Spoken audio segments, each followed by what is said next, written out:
Let us pray.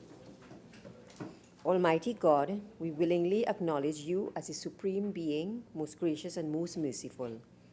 Look down, we beseech you, on us who are members of this Senate, and deign to assist us in the duties that we have to perform on behalf of our beloved country of Trinidad and Tobago. Open our eyes to see the truth and help us to accept it with all its implications into our lives.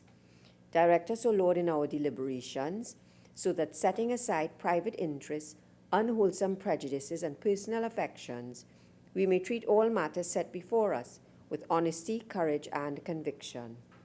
Through all we say and do in this Senate, may we give glory and honor to your holy name, inspire confidence in our fellow citizens, and make a positive contribution to the peace and prosperity of our nation. Amen.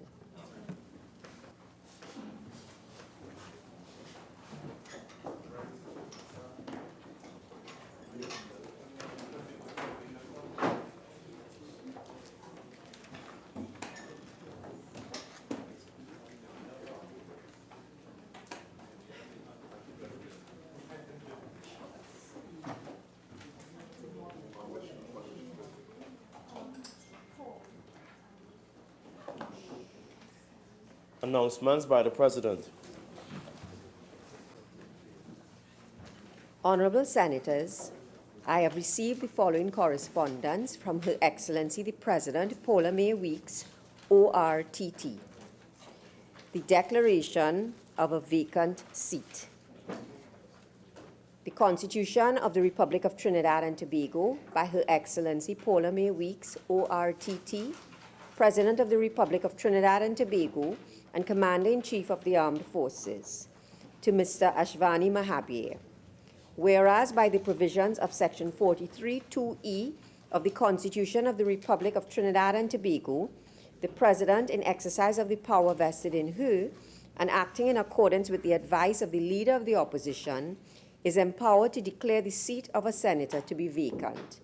Now, therefore, I, Paula Mae Weeks, President as aforesaid, acting in accordance with the advice of the Leader of the Opposition, in exercise of the power vested in me by the said Section 43(2)(e) of the Constitution of the Republic of Trinidad and Tobago, do hereby declare the seat of you, Ashwani Mahabir, to be vacant with effect from the 12th of June 2019. Given under my hand and the seal of the President of the Republic of Trinidad and Tobago at the office of the President St. Anne's this 12th day of June 2019.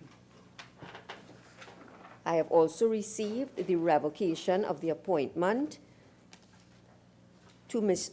Siobhan Eiffel.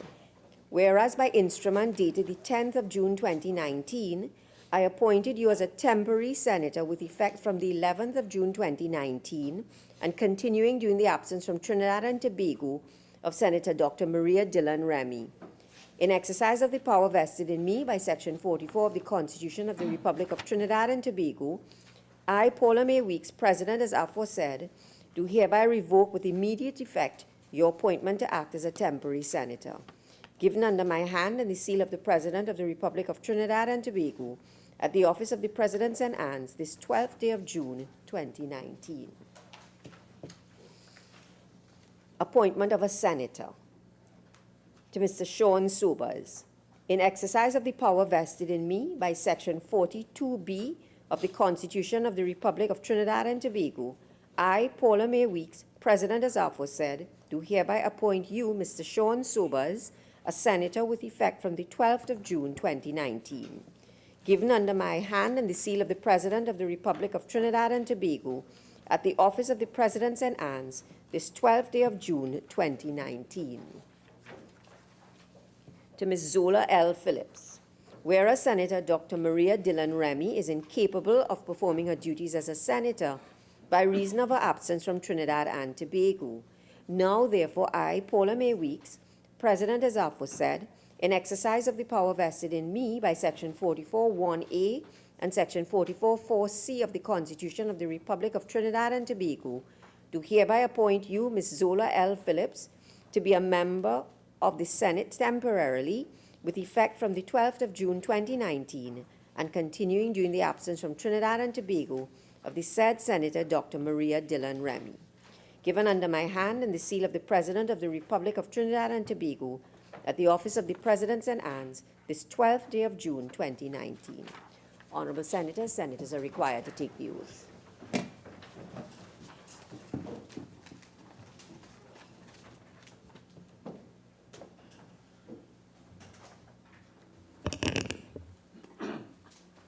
I, Sean Sobers, having been appointed a Member of Parliament, do swear by Almighty God that I will bear true faith and allegiance to Trinidad and Tobago, will uphold the Constitution and the law, and will conscientiously and impartially discharge the responsibilities to the people of Trinidad and Tobago upon which I am about to enter.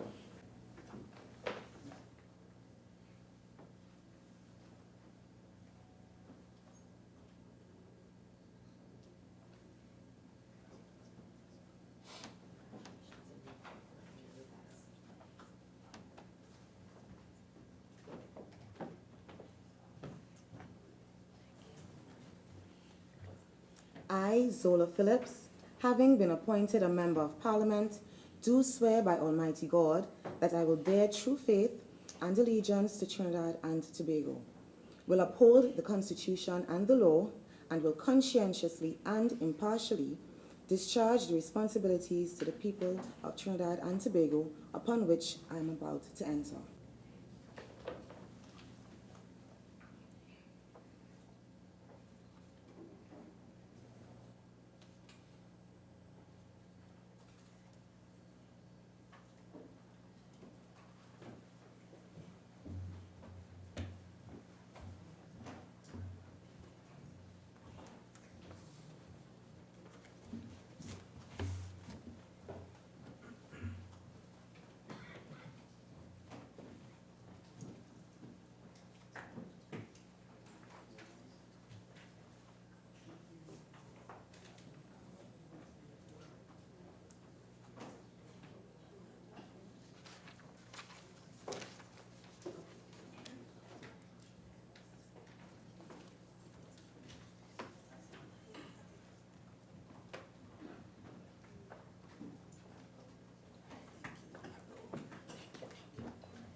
Reports from committees.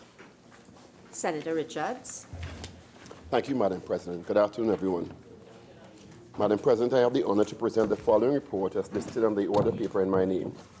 The 10th report of the Joint Select Committee on Social Services and Public Administration, 4th Session 2018-2019, 11th Parliament, on an inquiry into the potential benefits of traditional, complementary, and alternative medicines in the treatments of non-communicable diseases affecting the Trinidad and Tobago population. Thank you. Additional questions? Senator Mark. Thank you, Madam President. To the Minister of National Security. In light of recent protest action by lifeguards at the Maracas Beach facility and the consequent safety concerns of members of the public, can the Minister advise as to the actions being taken to address the issues raised by the lifeguards? Minister of National Security. Thank you very much, Madam President. Madam President, the issues that are being raised by the lifeguards at the Maracas Beach are with respect, as I am informed, are with respect to their changing facilities and other facilities that they have to use. Immediately upon becoming aware of this, UDCOT were engaged and UDCOT are doing some preparatory works up at the facilities. I've also asked the Deputy Permanent Secretary to go up to the site and to see exactly what it is. And then we are also meeting, or have called for and asked for, requested a meeting with the lifeguards and their representatives for tomorrow morning at 9:30, where we will be able to hear firsthand from them what the issues are so that we can move expeditiously to address them once they're reasonable. Senator Mark. Can the Minister indicate why it took 2 weeks for the Ministry of National Security to respond to this situation. Madam President. Much, Madam President. Madam President, I don't know where this time frame of 2 weeks has come from. As I said, UDCOT were engaged, they're on site doing work, so it did not take 2 weeks to be dealt with, or for there to be a response. The response, depending on the work that has to be done, is not going to be an immediate rectification of what their grouses may be, but the point is that UDCOT was engaged and are doing those works, and in addition to that, I will meet with the lifeguards to hear from them what their issues are. Senator Mark? Is the Minister aware that these lifeguards have been seeking a meeting with the Minister of National Security to discuss safety concerns impacting upon them over the last 2 to 3 weeks? Minister? The answer is no, as the whole of that bench is aware, because they made a lot of noise about it. I was out of the country for 10 days. They were questioning why I was out of the country. That is now 2 weeks ago. So I personally am not aware of that, nor have I seen any correspondence. Nevertheless, I will re-emphasize for the third time now, I am going to meet with the lifeguards at 9:30 in the morning. Next question, Senator Amin. Thank you, Madam President. To the Minister of National Security, can the Minister indicate whether there are plans to increase security at the venues where the registration of Venezuelan migrants is taking place? Minister of National Security. Thank you very much, Madam President. Madam President, there is no plan to increase the security. The security was increased, has been increased over time, depending on what it is that needs to be dealt with at the specific venues. So, for example, yesterday, the police service and the defense force that were on the ground at the Oval took decisions of their own volition to increase their numbers and to increase the strength there. Today, that will continue. It is a fluid situation. If there's a requirement for additional security resources, as has happened over the last 2 weeks, or there's a requirement for less security that also happened over the period of time, those on the ground in the Trinidad and Tobago Police Service and Defense Force make those decisions and make their decisions accordingly. Senator Amin. Follow-up question. Minister, in light of the overwhelming response that led to the chaos yesterday, is consideration going to be given to extend the deadline for registration for Venezuelans who are already in the country? That question doesn't arise, Senator Amin. Next question. You have any further supplementary? Yeah, Madam President, I'm hoping you will allow this one. It is to ask the Minister with regards to the resources available to the ministry for those who would be unregistered at the end of the period. You would, of course, have to extradite or send them back to their country. In terms of the resources to deal with the unregistered migrants who would remain after the deadline passes. So, Senator Amin, that question also doesn't arise. Questions on notice, questions for oral answer.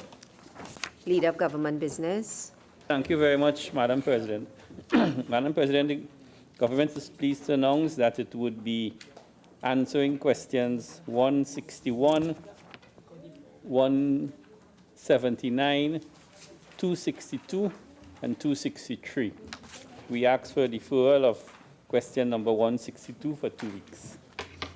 Question number 162 is deferred for 2 weeks. Senator Mark.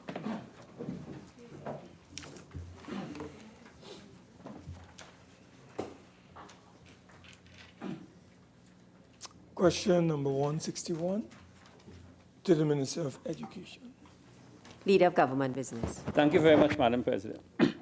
Madam President, several attempts have been made by the Student Support Services Division of the Ministry of Education to provide the necessary support and counseling to the student. The following is a breakdown of those attempts. 1. The parent and student failed to show for an initial consultation on February 1st, 2019. 2. Suggested home visits were not accepted. 3, Student Support Services Division held a meeting at a venue near to the child's home with a parent and child. At that meeting, the parent agreed to attend counseling session. However, the parent and child again failed to attend any counseling session. Ongoing efforts by the Students Support Services Division to provide assistance so far has been unsuccessful. Madam President, the Ministry of Education remains ready to provide the required counseling and other support for the child. Senator Mark. Thank you, Madam President. Can the Minister indicate whether, because of the intensity of the poverty experiencing, or being experienced, I should say, by the parent and the student, whether the Student Support Services Unit is prepared to go on spot wherever they may be located and administer with the relevant professionals the services required. Can you share with us whether that is... Minister.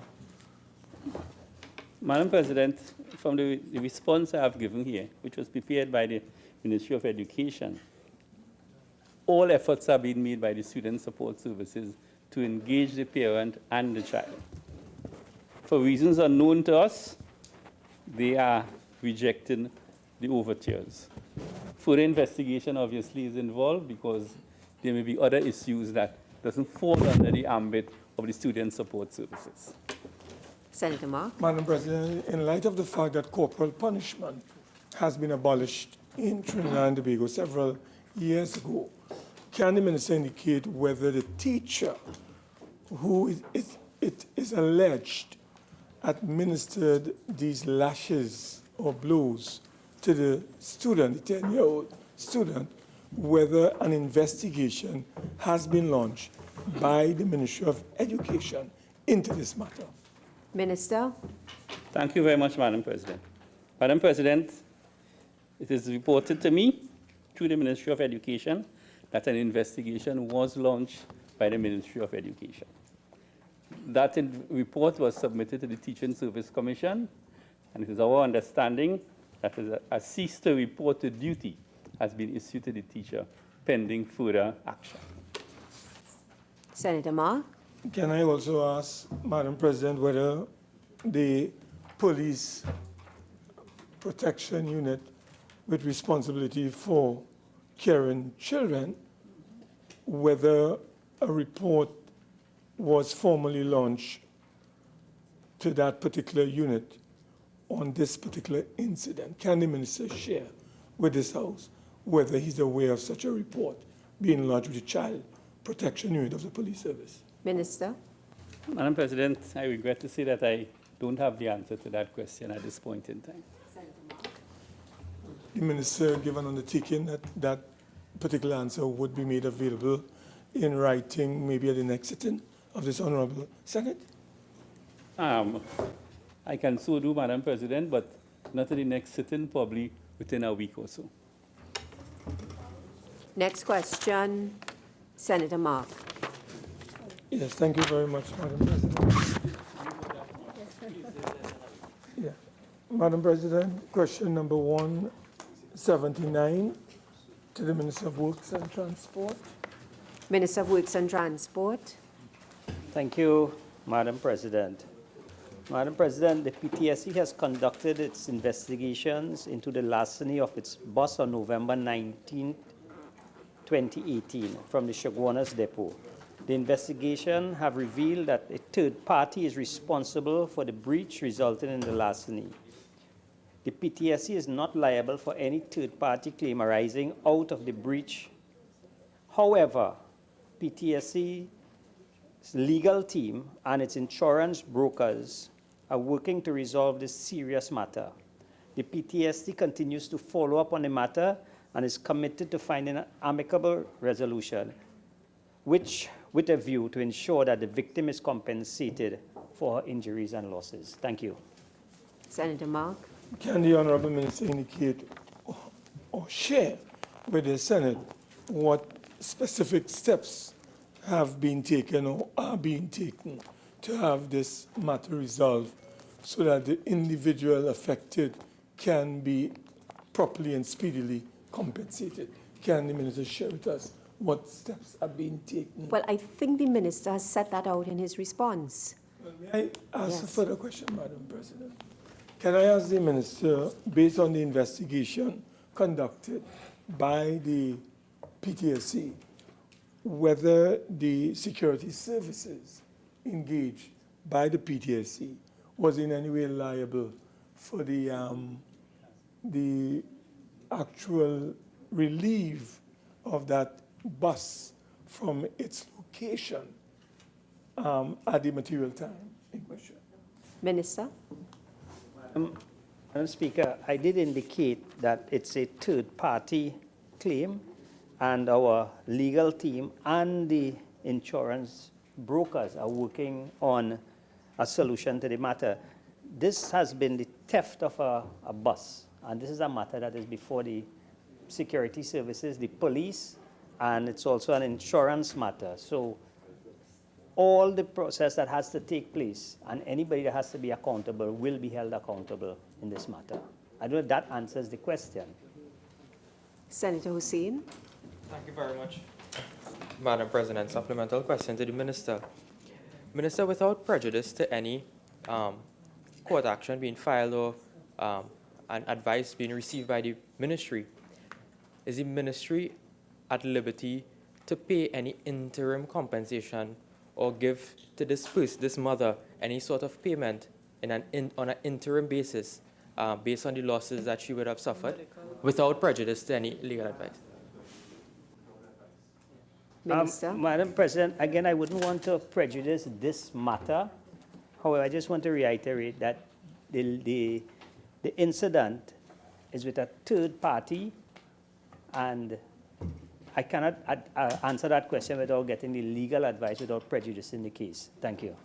Senator Mark. Madam President, in light of what the Minister has said, and given the fact that a third party is involved, can the Minister indicate whether the PTSC has taken any steps or measures to visit the family of that particular individual, or I should say whether the PTSC has visited the affected individual since the incident took place, Madam President? Has the PTSC done that? Senator Mark, that question doesn't arise. Senator Hussain.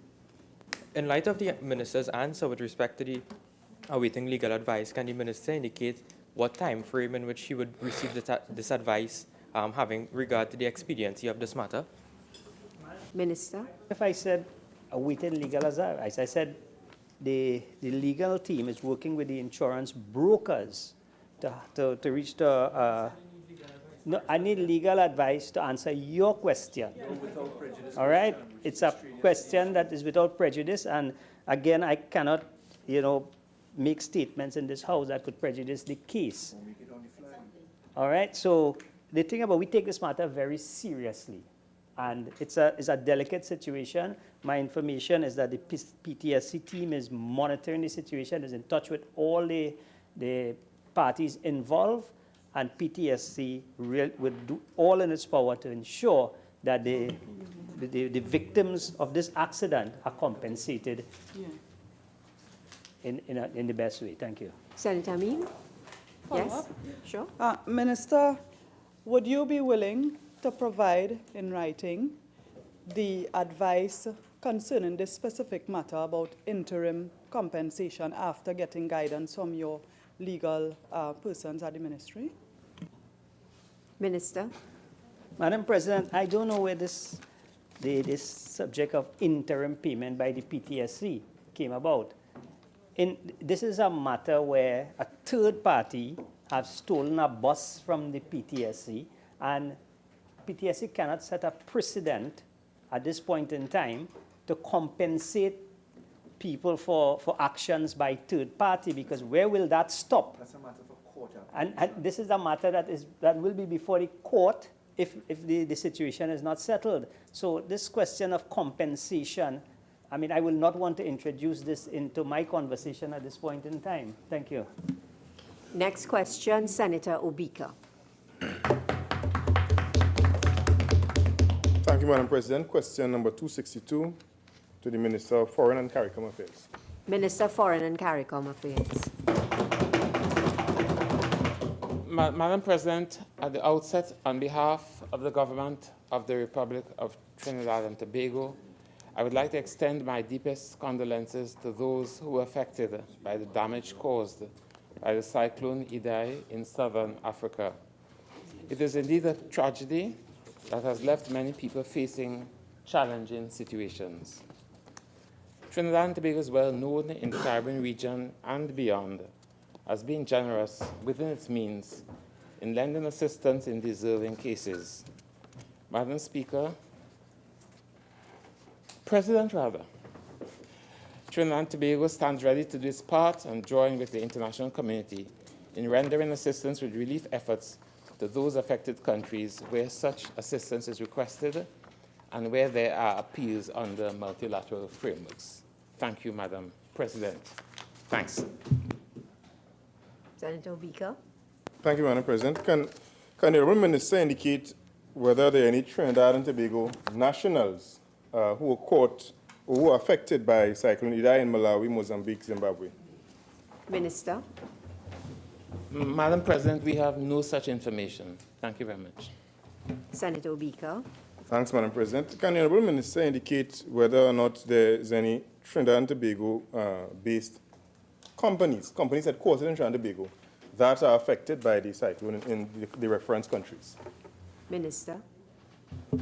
Madam President, neither do I have such information. Thank you very much. Next question, Senator Obika. Thank you, Madam President. Question number 263 to the Minister of Housing and Urban Development. Minister in the Ministry of Finance. Thank you, Madam President. Madam President, the total surplus of the operations of the Hyatt Regency Trinidad Hotel during the requested period was $242,601,007, broken up as follows. 2015, $66,309,527. 2016, $50,995,509. 2017, $60,037,045. And 2018, $65,258,926. Thank you, Madam President. Senator Obika. Thank you very much, Madam President. Can the Honourable Minister indicate any reasons for the fluctuation in the surplus? Minister. Madam President, I do not have that information. Senator Obika. Thanks, Madam President. Can the Honourable Minister indicate which currency the surplus is paid for, and if it's in which currency the surplus is paid for? It's paid in, sorry. Didn't your question ask for it in a particular value? I asked for the value, but not for the currency of the transaction. Minister. Madam President, reading the question, can the Minister inform the Senate as to the TT dollar value paid to the state? So I responded in accordance with the terms of the question, Madam President. Senator Obika. Thank you very much, Madam President. Can the Honourable Minister indicate the timing of the payment if all came in their respective years? That question, Senator Obika. Public Business, Government Business Bill, second reading.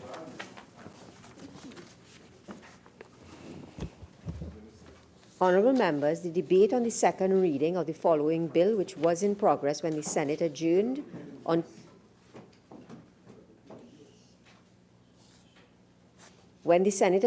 Tuesday, June the 11th, 2019, will be resumed. A bill entitled An Act to Amend the Bail Act, Chapter 460, the Attorney General was in the process of winding up. Attorney General, you have 43 minutes remaining. Thank you. Thank you, Madam President. Madam President, I guess I start afresh. I thank you for the opportunity to address this Honourable Chamber on a bill which is of immense importance to Trinidad and Tobago. Madam President, we've come to this Honourable Chamber with what appears to be a very simple bill. Notice I stress that it appears to be a simple bill.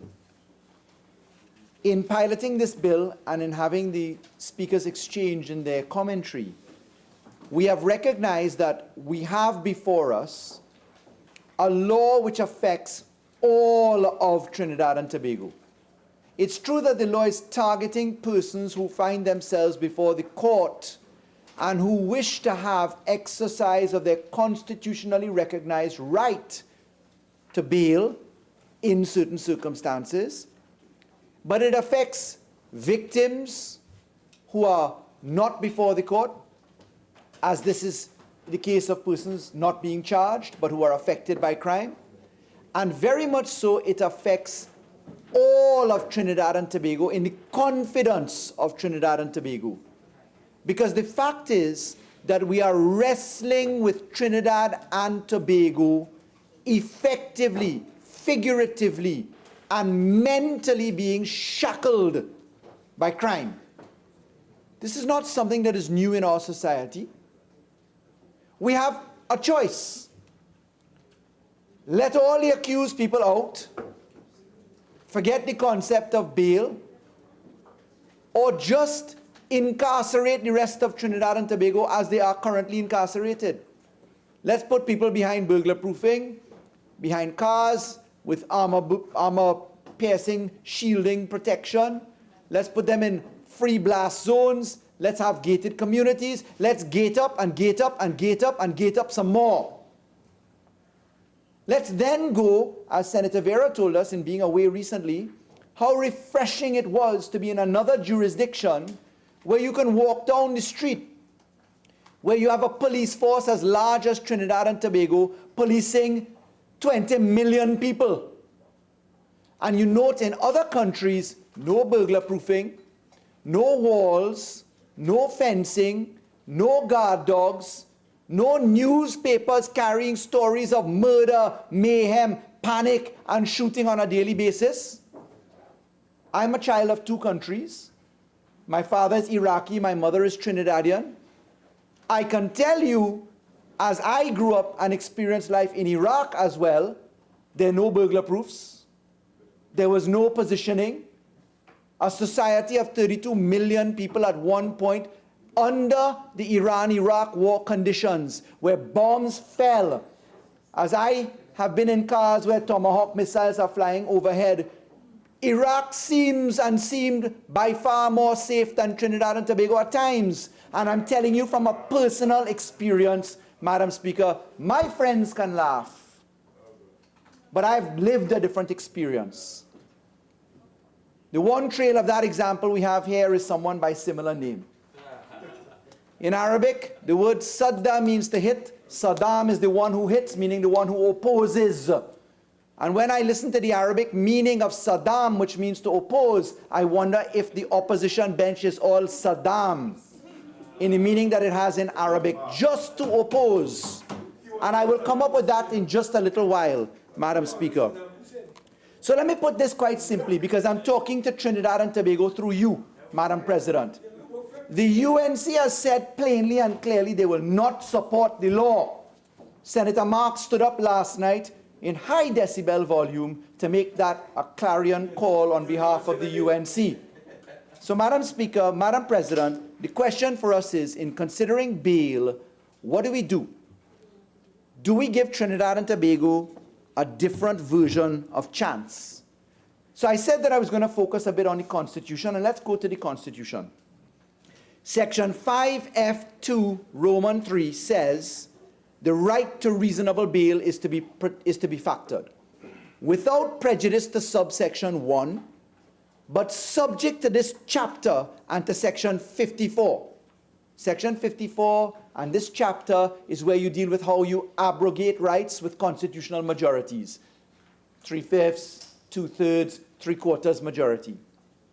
Parliament may not deprive a person charged with a criminal offense of the right to reasonable bail without just cause. Now, we have in our constitutional considerations separation of powers to consider. I'll make it very simple. Can this legislature decide to tell the judiciary, you have no business in considering bail? Ought you constitutionally to do that, because there's a constitutional prohibition that says, look, you must have a separation of powers. The legislature ought not to tell the judiciary that it can't do something. The word is ouster. You cannot oust the jurisdiction of the court. That's the first legal constitutional provision that's before us now. The second one is whether we can, in fact, infringe this right, this qualified right. Let me repeat it. The right to reasonable bail without just cause. The just cause is attached to Section 13 of the Constitution. Section 13 of the Constitution says that you can infringe a Section 4 or Section 5 right on two bases. One, you have the required majority, which is 3/5 majority. And two, it is just in a society such as Trinidad and Tobago, respecting the kind of democracy that we do, to interfere with that right. Now, let me put a few constitutional landmarks on the table. It's a matter of law, it's a matter of fact that in Trinidad and Tobago, when we look to what law ought to prevail here, there has been no case in the Commonwealth in which legislation of this kind set against Trinidad and Tobago's factual scenario. Let me repeat that. There has been no case in the Commonwealth set against the factual matrix of Trinidad and Tobago where this issue has been considered. And what is the factual matrix of Trinidad and Tobago? The factual matrix of Trinidad and Tobago, just to refresh honorable members and put it into constitutional context now, is such that the Trinidad and Tobago police is telling us that the types of firearms that we have now, the arrests for possessions of firearms, the arrests under Anti-Gang Act, Larceny Act, etc., that the types of firearms that we have right now includes submachine guns. 0 submachine guns all the way up to 2016. In 2017, we have 23, then 14, then 6. We have 43 submachine guns. Similarly, machine guns. We have 23. We have 5 in total. 97 in total machine guns in our jurisdiction. And let me stop right there. What on earth is a citizen doing with a machine gun or a submachine gun? One submachine gun holder, one machine gun holder with 2 big clips in their hand can suppress the field of fire for a full 5 minutes, ripping through concrete wall, tired cars, and people. And we come here today to talk about providing a law which says you may be the person in possession of that type of weaponry, because a firearm has many types, and this is one of the types. And if you find yourself with a charge on the back of a conviction for that, please, Senator Obika. And if you find yourself as a victim or a person with a charge and a charge for something like that, in other words then, 2 charges, one that you're on and you're in court on already, and the other one that you're now coming for again. If you're that type of person, in the further amplified scenario of a porous border situation in Trinidad and Tobago. Look, the fact is we don't have offshore patrol vessels. Might laugh about it all you want, but it would have been a good opportunity to patrol our shores. Because the philosophy behind that was you'd station the vessel far out, radar would work, fast interceptors, you'd have the Augusta Westland helicopters flying off the deck with long range. It was a comprehensive plan, which is why our little country had 3 offshore patrol vessels on purchase and had 4 Augusta Westland helicopters. That would have locked down our shores. That's just a fact, but it doesn't exist. So I'm on the issue of just cause and Section 13, and I'm on the point that no Commonwealth jurisdiction has had a case where we are treating with this type of factual matrix. Further, Senator Amin, I believe it was, asked a question about prisons and reoffenders.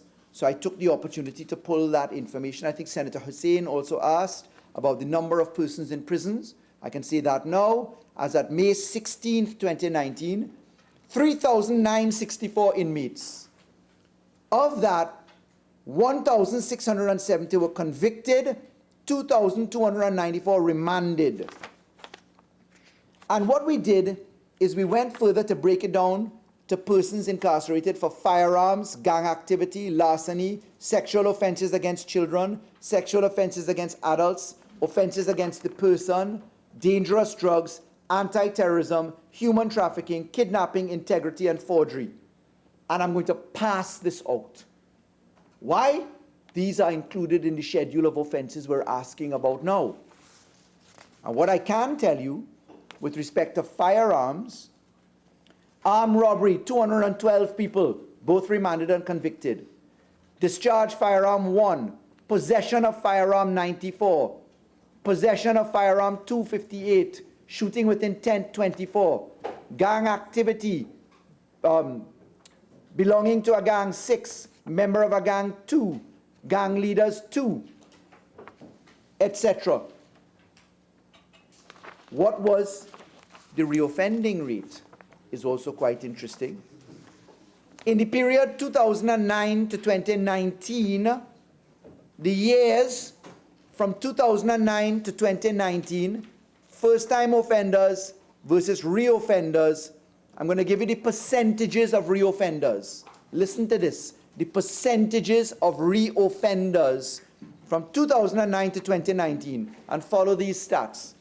68%, 69%, 68%, 69%, 68%, 67%, 69%, 67%, 75%, 70%, 77% up to 2019. So the reoffender rate has gone up from 68% in 2009 to 77% in 2019. Want data? Let's deal with data. Let's peg that data in the context of the constitutional argument here. Our society has a position of there being no precedent anywhere in the Commonwealth where a factual scenario such as this exists elsewhere. Furthermore. Yes, please. Through you, Madam President. Is the Attorney General able to make a categorical statement that the situation with regard to crime in Trinidad and Tobago is worse than in our island of Jamaica? I can't speak to, nor have I done the research to be able to say that, nor is it relevant respectfully from my position today. Today I'm talking about Trinidad and Tobago and the Constitution. I'll come to children separately on a very important issue that the Honourable Member has raised, but I'm respectfully not prepared for that because I'd have to do the research and I just don't have it. Nor would I want to hazard that guess. Furthermore, the courts have not considered instances where bail legislation has been passed by special majority. The jurisprudence coming out of Canada, no special majority. The jurisprudence coming out of the United Kingdom, no special majority. None of the other countries in the Caribbean, Jamaica included, have the special majority clause for national security. None. We stand unique in our Republican Constitution insofar as we require 3/5 majority, 2/3 majority, 3/4 majority, and there's no exception for national security. So is this Senate being invited to deal with something that is novel? Yes. Is this the first time this Senate is being asked to treat with something that is novel? No. Let's start with that. 1994, novelty, 3/5 majority. Act number 18 of 1994. Act number 19 of 2005. Act number 32 of 2005. Act number 30 of 2006. Act number 15 of 2007. Act number 25 of 2007. Act number 17 of 2008. Act number 9 of 2011. Act number 11 of 2011. Act number 1 of 2014. Act number 7 of 2015. Act number 11 of 2017. Act number 15 of 2018. Get my drift? These are all the occasions where our Parliament has had the opportunity to consider using a 3/5 majority to pass law to infringe upon the separation of powers principle, to infringe upon the Section 5 right to reasonable bail without just cause. We've done it on umpteen occasions. Thank you, AG. And in your matrix of just cause, would you also consider Section 53 of the Constitution, which gives Parliament the powers to make laws for the peace, order, and good government of Trinidad and Tobago? You've anticipated me. I was going to come to that after laying the groundwork to give the comfort to the country that we have precedent. However, we've had these laws, we've exercised it on umpteen occasions, and Senator Mark had the gall, the intellectual gall last night to stand up and mockingly refer to the 2014 legislation and read out with a Cheshire cat smile intellectually. I withdraw, Madam President. Thank you, I withdraw. Thank you very much. Yes. He seemed... Mark, no. Let's not go down that route. Thank you. Senator Marks seemed to relish intellectually in reading out the fact that the PNM opposition bench, then in 2014, January 2014, did not vote for a particular amendment that the opposition was coming with. And last night I put on the record that what Senator Mark really needed to do was to reflect upon the fact that we voted yes on every other bill. In particular, and if not every other bill, almost all, forgive me if I'm wrong. In particular, we voted for the 2015 bill. And the 2015 bill, you know, honorable senators, take note, I don't read a speech.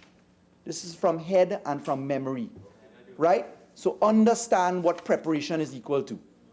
So let's get to the just points in this debate.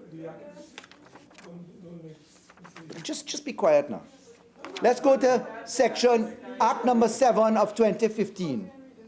Act number 7, Madam President, assist me with the opposition bench. Well, I have to... Attorney General, anytime you have an issue, direct it to me and not to the opposition bench. And members, please, could we listen to the Attorney General in silence? Attorney General. Thank you. Madam President, Act number 7 of 2015 specifically is the one closest in matrix to the one that we're treating with right now. In particular, that act dealt with possession of a firearm. And I'd like to read the clause 4B Clause 4, which amends Section 5 of the Act and inserts a subsection 5B. On or after the commencement of the Bail Amendment Act 2015 is charged with an offence, and listen to this, Part 2, specified in Part 2 of the first schedule, except an offence under Section 6 of the Firearms Act, where, hear this, where the prosecution informs the court, let me repeat that, where the prosecution informs the court that the person or any other person involved in the commission of the offence used or had in his possession a firearm or imitation firearm during the commission of the offence. In other words, then, to listen to the opposition come and deprecate the clause which was passed into law in 2015, make a mockery and say, we don't know what the prosecution means by you had in your possession, and what would that mean, and that would be dangerous. You can't have passed it into law in 2015 and come today in 2019 and make a mockery of the law. And I'm referring now to the precedent of the law. So let's go further. Let's add now that our local jurisprudence, as we heard in the cases of St. Omer and Justin Stuart Charles in the Court of Appeal, there was, of course, the High Court decision, and Ryan Reno Mahabir versus the AG. I want to put on record that the attorneys at law who went to court to challenge the amendments to the Bail Act, the 2015 Bail Act, after it was passed by a UNC with PNM support in opposition, those attorneys at law were Anand Ramlogan and Gerald Ramdeen, who went to court to challenge the law that the UNC passed. The High Court initially upheld their point of view, and the Court of Appeal reversed it.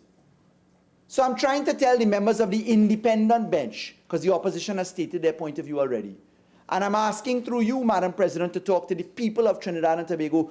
Don't be persuaded by what the UNC has to say, because today is yes, tomorrow is no. It's yes when you're in government, and it's no when you're out of government. And I'm giving you two examples of gross inconsistencies on the part of the opposition. So constitutionally, we're in a unique situation. We really need to test as a country. Ultimately, the Privy Council is going to test this law. Ultimately, the Privy Council will test this law. And they will be testing, let me put it in a precise way, they'll be testing the limits of ouster. Let me repeat that. They will be testing the limits of constitutional ouster of the judiciary. Because what we're doing in this bail amendment is to say, leave the first part of the schedule alone. No bail for murder, piracy, matters involving death, etc. Leave that alone. That's saved law. Secondly, we are saying that you shall not have bail if you have a conviction and charge. You shall not have bail. We're telling the court, don't consider bail if you have conviction and charge. We're telling the court, don't consider bail if you have charge. We're zoning it into very serious offenses. It's not just any offense that we're coming with. We're actually going with very serious offenses, which are set out in the schedule to the legislation. And the offenses which are captured under the Anti-Gang Act are all very serious offenses. I don't think that anybody could have an exception with that. We make a provision for the loco parentis person who's managing a child. We say that we'll treat them separately in the amendments.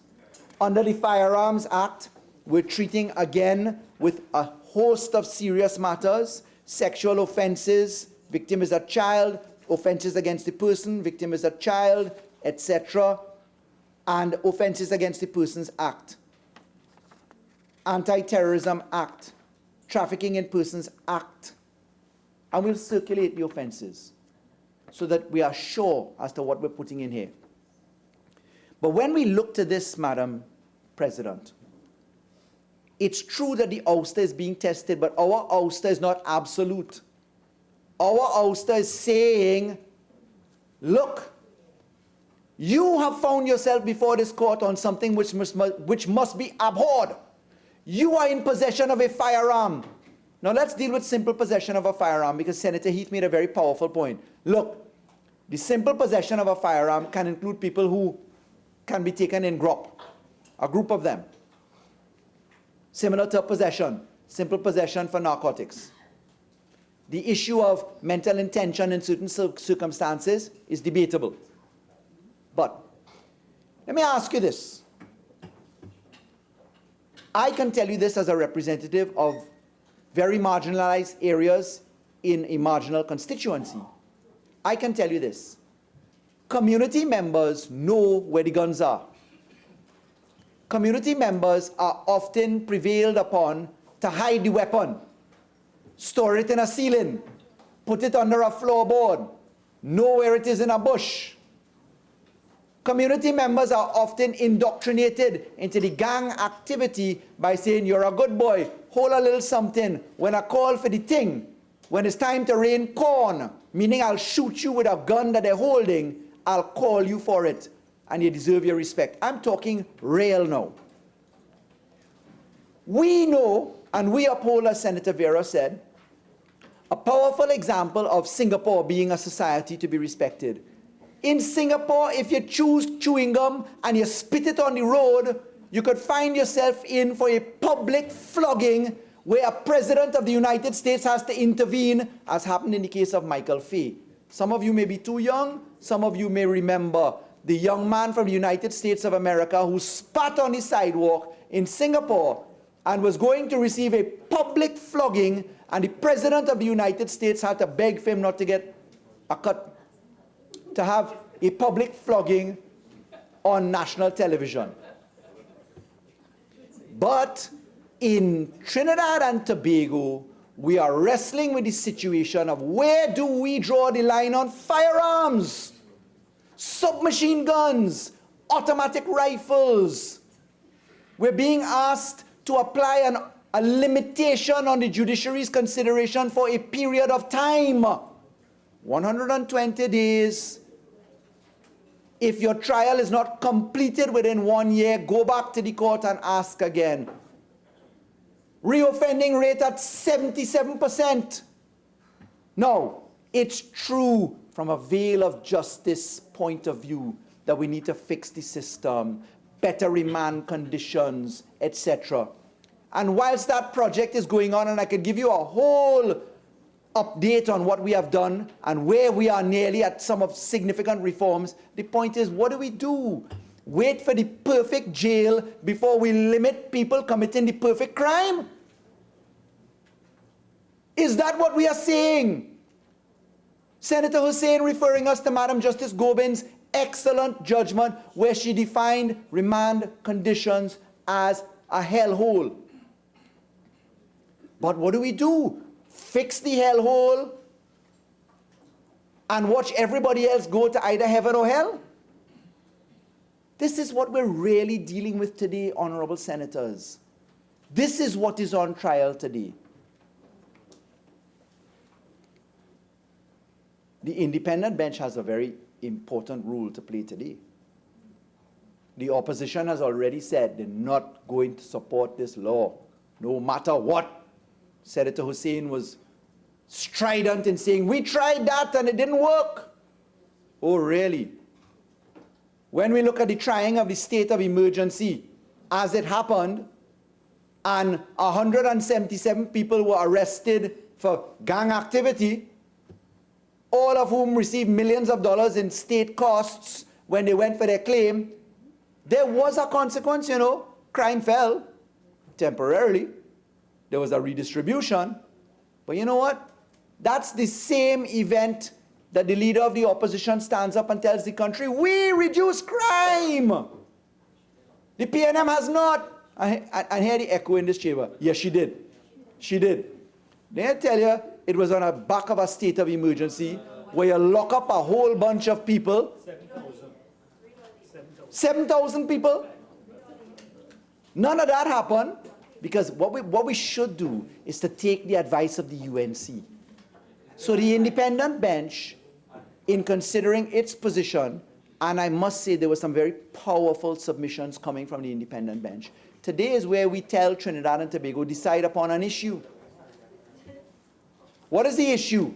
The issue is, what are the positions of government and government in waiting on an issue of crime? Don't we often lament that our country is not driven by issue-related politics, issue-driven politics? We lament that our country is driven by terrible factors, such as bipartisan racial support, as some of the examples go. How do we return issue-based politics to the fore? How do we send a signal to the country as to what is to be supported and what is not? Now, what are the potential remedies? I've identified a few mischiefs. Permit me, Madam President, what is the full-time end? At 3:43. Much obliged. Senator Thompson Aye raised passionately and commendably, as she always does, the voice of the child in this arena. And what I'd like to say is that in looking at the voice of the child, the Honorable Senator is correct. We have not treated with bail in relation to child offenders, in particular in relation to the issue of murder, in the manner that other societies have. Factually, we have teenagers killing people. 14-year-olds, 16-year-olds, 17-year-olds killing people. Stone cold killers. Factually speaking, we have created child rehabilitation centers when there were none. Factually speaking, we have amended the manner in which we may sentence children under the Children's Act. Now, under the Family and Children Division legislation, which we passed in 2016, Section 25 creates a child court to deal with child charges. And the child charges deal with everything from murder come down. So children are no longer dealt with in the regular courts, they're dealt with in the children's courts. Children are now shunted to the child rehabilitation centers regime, which is a very remarkably different position from adult prisons. Child offenders who reach the age of maturity, you will recall that we amended the law in the miscellaneous provisions legislation to allow us the opportunity to keep aging out offenders who were children into rehabilitation centers. In other words then, we allowed for the opportunity to not send them to adult prison because we recognized that the process of trial takes long. In treating with the issue of bail, I want to urge caution, and I turn by way of comfort to the decision of the Privy Council in the Brian and Sasha Sipasad matters. Those matters involved a claim by a minor who was on a charge for murder committed whilst the minor was 16 in one instance, and the other minor was certainly younger than that. There was a murder that was committed. The law, of course, in relation to bail tells us that you cannot have bail for offenses of murder, for the offense of murder. Whilst that is there, you must be put into incarceration. And that matter actually came to the fore when it was picked up and evidence was being filed in 2015. What happened was there was a proclamation of the Child Rehabilitation Centers law, and effectively a minor who was on a charge for murder should have been remanded to a child rehabilitation center. The UNC government proclaimed the law without the creation of a single child rehabilitation center. On the 9th of September 2015, in the middle of being sworn in as this country's Attorney General, I was called to decide to give instructions to the Solicitor General's Department on litigation brought against the state, judicial review and constitutional proceedings, condemning the state and asking for damages and asking for the child to be bailed out into the custody of the mother. On the 9th of September, that action was being aggressively pursued by a fellow named Anand Ramlogan. In other words, the UNC passed a law, proclaimed the law, did not operationalize anything for the law, didn't build a single child rehabilitation center, and then their Attorney General goes to court to seek damages and declaratory relief, mandatory relief, for not having the thing which they should have done. A more staggering case of lack of shame than that you can't have. But what I'm trying to tell you, it's that same cohort that was considered by the Privy Council, and the Privy Council in its decision in that case was very careful not to comment on how we ought to treat with bail for minors who are on those kinds of charges. So I'm offering the caution right now. I hear you, Senator Thompson-Ayi, and I'm looking at the issue together with the team, the children's team.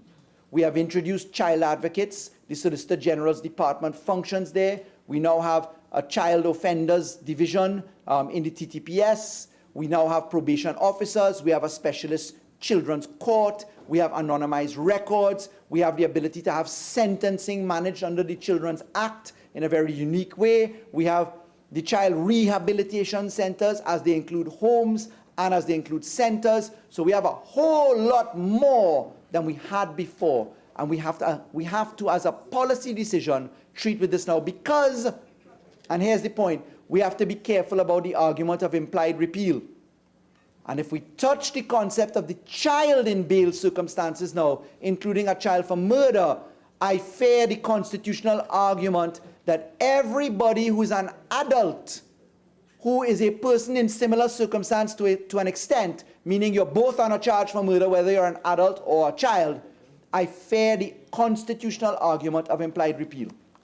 And for that reason, I can't respectfully deal with it in this legislation right now. It won't be long, EG. I think it is dealt with. My understanding of 15(6) is that where a person brought before the magistrate under subsection 4 is a child, and the magistrate does not grant him bail, subsection 5 shall have effect, subject to the section 54 of the Children Act. So in other words, under 18, whatever the charge is, if you don't get bail, you are going to be remanded in the custody of a community residence. Yes, that's correct. But I was really pinpointing particularly on the issue of a murder charge, which I can't treat with.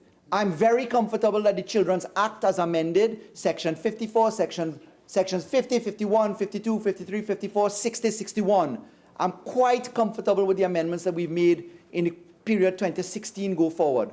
But it was an important, impassioned point by Senator Thompson-Ayi, and I just wanted to touch upon it.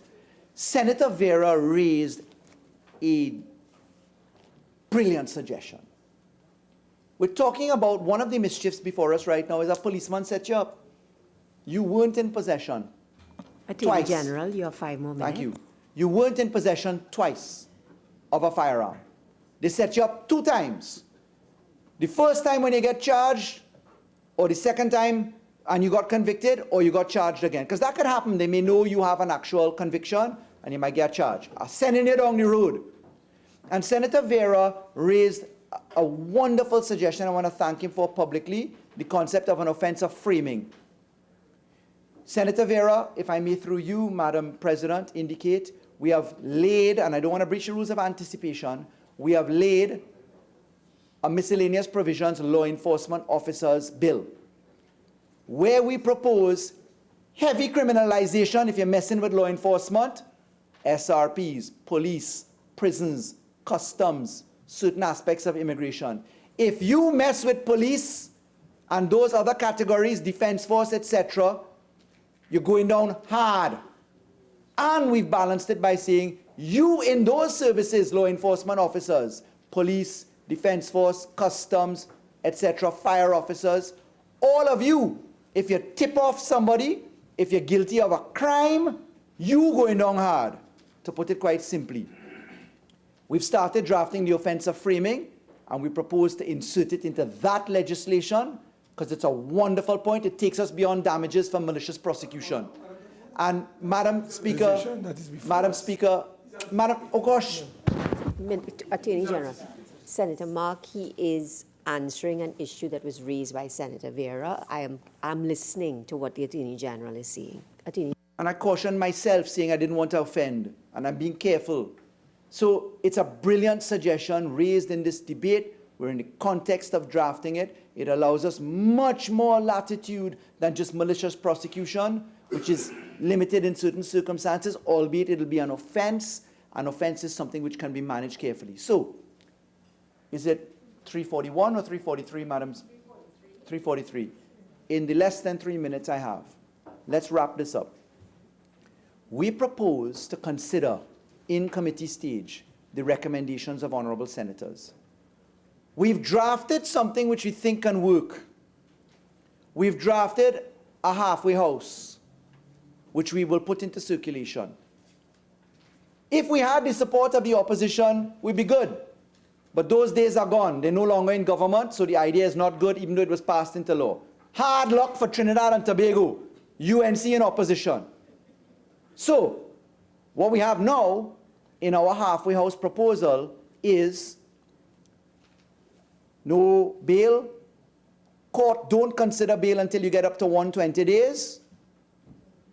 Let's allow you the opportunity to be discharged after, if your trial is not completed within 1 year. Let's drop a milestone in the middle somewhere there that says, in exceptional circumstances, we'll consider your application for bail.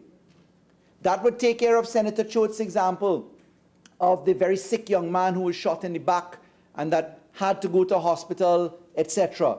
That could take care of that. We're wide open to suggestions. It's really a very narrow issue point. The narrow issue point is, do we put down a limited ouster of the court? Because that's what we're asking. And is our society prepared to allow law enforcement a fighting chance? Because, honorable senators, we doing or dying as we speak. As we speak, this country is doing and dying. And the data, contrary to what Senator Hussain says, demonstrates that whenever we use these provisions of the 120-day period, there was a definite relief in society. The whole realm of destroying kidnapping for ransom is evidence of that alone. There was a point in time when that was everything that was in this country. People were going to put implants in their teeth for GPS tracking to find their children or loved ones who were kidnapped. Kidnapping insurance was booming. Those days done. And they died because we put in legislation exactly like this into the laws of Trinidad and Tobago. I ask for your support, honorable members of the independent bench. Let's craft something together. We know what the opposition's position is, and I beg to move. Honourable Senators, the question is that a bill entitled An Act to Amend the Bail Act, Chapter 460, be now read a second time. Those in favour say aye. Aye. Those against say no. I think the ayes have it. A bill entitled An Act to Amend the Bail Act, Chapter 460. Attorney General. Madam President, in accordance with Standing Order 66-1, I beg to move that a bill entitled An Act to Amend the Bail Act, Chapter 460, be committed to a committee of the whole Senate forthwith to be considered clause by clause. Honourable Senators, the question is that a bill entitled An Act to Amend the Bail Act, Chapter 460, be committed to a committee of the whole Senate forthwith to be considered clause by clause. Those in favour say aye. Aye. Those against say no. The ayes have it. The Senate shall now go into committee of the whole to consider the bill clause by clause.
Honorable Senators, just to have everyone on the same page, there is a list of amendments circulated by the Honorable Attorney General. I think that's been circulated as we speak.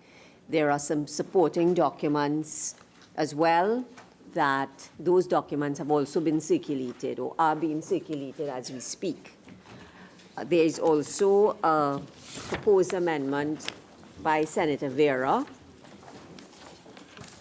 So I just want to make sure that everyone has the requisite documents.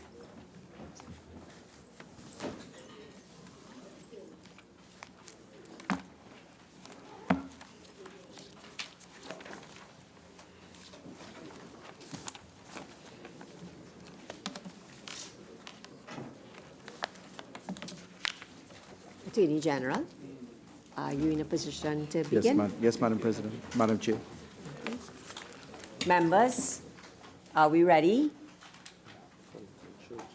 Yes? I'm a little nod now. Yeah? Thank you. Ready? Clauses 1 to 4. The question is that clauses 1 to 4 stand part of the bill.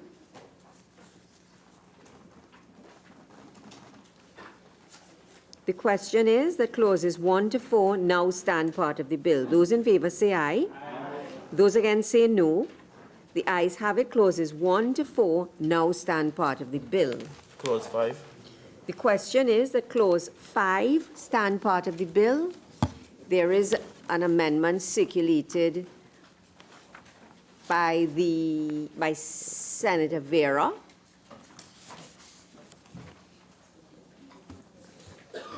Thank you, Chair. As the Honorable Attorney General pointed out, I think that they were looking to include this amendment in another piece of legislation. I'm comfortable with that.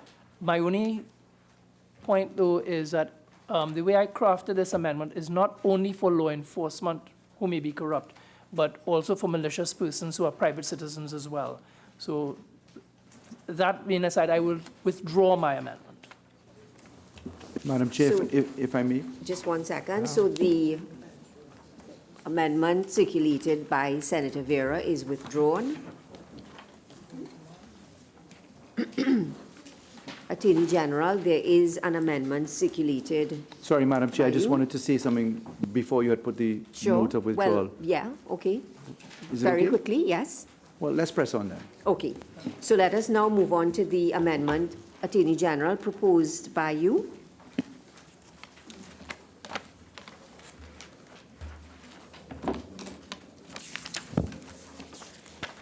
Madam Chair, just for the record and so that honourable members are, as Madam Chair put it, reading from the same page, we've taken the opportunity to circulate a marked up version of the bill. May I just inquire whether that marked up version of the act, forgive me, a marked up version of the act. We sent out a marked up version of the act. Just to note that there's a color legend at the back, which will tell you that what we're really looking at, the things in green, yellow, and red were all already done. They're in the law, but they came in successive steps. The matters which are bolded blue text those are the things which are in the bill for amendment now. So, Madam Chair, with respect to Clause 5 of the bill, which proposes an amendment to Section 5 of the Act, we're asking for consideration of an amendment which is an insertion of a new 7A. So 7 treats with the 120 days and reading of charge and trial not completed within 1 year. So that's the, look, you've been strung along, your matter's going nowhere, your trial has not been completed at any point. 7 is where you actually can go to the court and say, hear me on bail. We're asking, therefore, for a new 7A, which says, notwithstanding subsection 7, therefore you preserve that 1 year position, a person to whom that subsection applies, that is qualifying under 7, may, in exceptional circumstances, make an application to a judge for bail after the expiration of 120 days after the reading of the charge. So that's specifically designed to catch the person who's stuck in the cycle of 120 to 1 year. Senator Heath had raised the issue of the length of time, first of all. We had gone with the 120 days because that was the law as it was amended since 2010, 2011. In 2010, we amended the Anti-Kidnapping Act to make it 120 days. In 2011, we moved from 60 days to 120 days. That stood for a full 5 years until 2016 when the law collapsed. So we had gone with that 120-day marker because it was law for a full 5 years. In this particular subsection 7A, we're giving the opportunity in a formula which is described as exceptional circumstances. That's the key, meaning it's up to the judiciary to consider what those circumstances will be over time. We did not want to condescend to a prescriptive formula so that there would be an argument of e justum generis, that you didn't fit within the bracket of circumstances that Parliament considered, and certainly from a statutory interpretation point of view. So this is intended to treat with a mischief. It's a hard formula to come up with, to be quite frank, in terms of a drafting perspective. And the rationale is to give you a chance after the 120 days to have opportunity to go to the court and say, look, I think I ought to be bailed, and these are my circumstances. Senator Sipasad. Through you to the Attorney General. Honorable Attorney General, could you explain, or the definition of exceptional circumstances is kind of wide, and what you might think or I might think, and how do we treat with that? Sure. I regret that I spoke in legalese a little while ago. So specifically, if I can now expand it, we've proposed that that formula, exceptional circumstances, be subject to judicial interpretation. And it's up to a judge to fashion the law to decide what will be exceptional circumstances. We felt that if Parliament were to prescribe the types of circumstances which were deemed to be exceptional, we would be bound by the rules of statutory interpretation.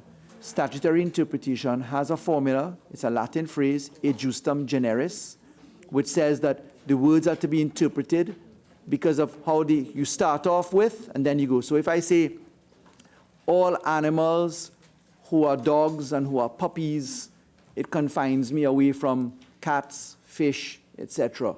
So that e justum generis example, if we were to prescribe it, we felt would limit us by people fighting that you're in or you're out. So we felt that it was better to allow the judiciary to consider in the development of case law what exceptional circumstances ought to be, and then to change its mind over the course of time. Senator Heath. Madam President, if I may give way to my colleague, with your leave, if I may give way to Senator Thompson-Aye. Yes. Madam President, through you, I'm asking whether the Attorney General would consider going back to the original 60 days as now obtains in Jamaica legislation. Could I perhaps hear some more views on the bench? I'll say why. Jamaica is operating with a very important cohort to the law. It's called the Special Zones Law. they have a rolling law to declare limited states of emergency across Jamaica. It's actually in effect right now. So Jamaica has managed to, over the course of the last 2.5 years, put down the special zones where they basically lock you down clean, and their parliament has allowed that to happen. So their 60-day is really icing on the cake, because their special zones takes the brunt of that. But if I may, Jamaica has charge after conviction. We have charge after conviction, and we also have charge after charge. Yes. I'm open to suggestions. Senator Heath. Madam President, through you, Honorable Attorney General, I see the concession by introducing 7E. However, it might be something that I can digest, but my issue continues to be at subsection 3, where it's persons who are charged. Are you minded to consider making that a charge scenario? So somebody who has a charge and who comes before on another charge, rather than someone who is simply charged for the first time and will be subjected to 120 days. I could well see someone arguing that it's an exceptional circumstance that this family was caught in this raid by the police, and the perpetrator is willing to plead guilty, but it's because of how it's laid, can't. And they would get off after 120 days. But that is not to say that they would not have been incarcerated. It is not likely that though they may be on a previous charges. So, Senator, if I may, it's intended to be charge. It's charge. 3 as drafted by us. Yes. And perhaps I need to, it took me several readings to get it right in the pre-LRCs, etc. So the chapeau of subsection 3 says, subject to 2, 4, and 5, a court shall not grant bail to a person who, on or after the commencement of the Bail Amendment Act, is charged with an offense under the Firearms Act, and the person has a pending charge for possession of a firearm. B, a person is charged with an offense listed in Part 2 of the first schedule and has a pending charge for an offense specified. C, the person is charged with an offense listed in Part 2 of the first schedule, except for the one which we dealt with above, and you're informed that the gun was there, firearm or imitation, during the commission of the offense.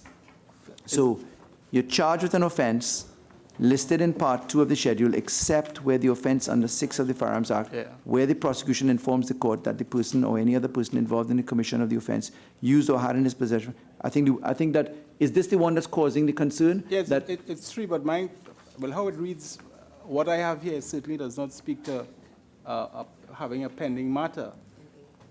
Senator Heath, are you speaking about 5, no, just 1 second. Are you speaking about 5 sub 3? Yes, please. A? Is that the one that you are concerned about? Yes, please, Madam President.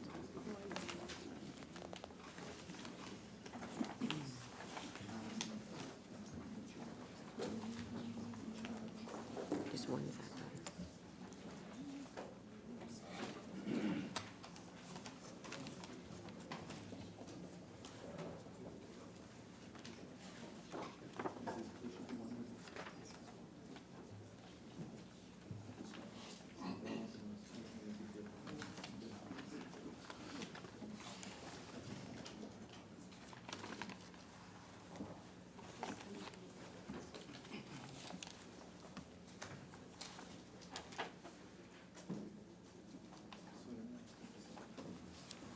Sorry, Madam Chair, if you just permit me a moment. There were many iterations in preparation, and I just want to double check something, if you permit me a moment.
Thank you, Madam Chair.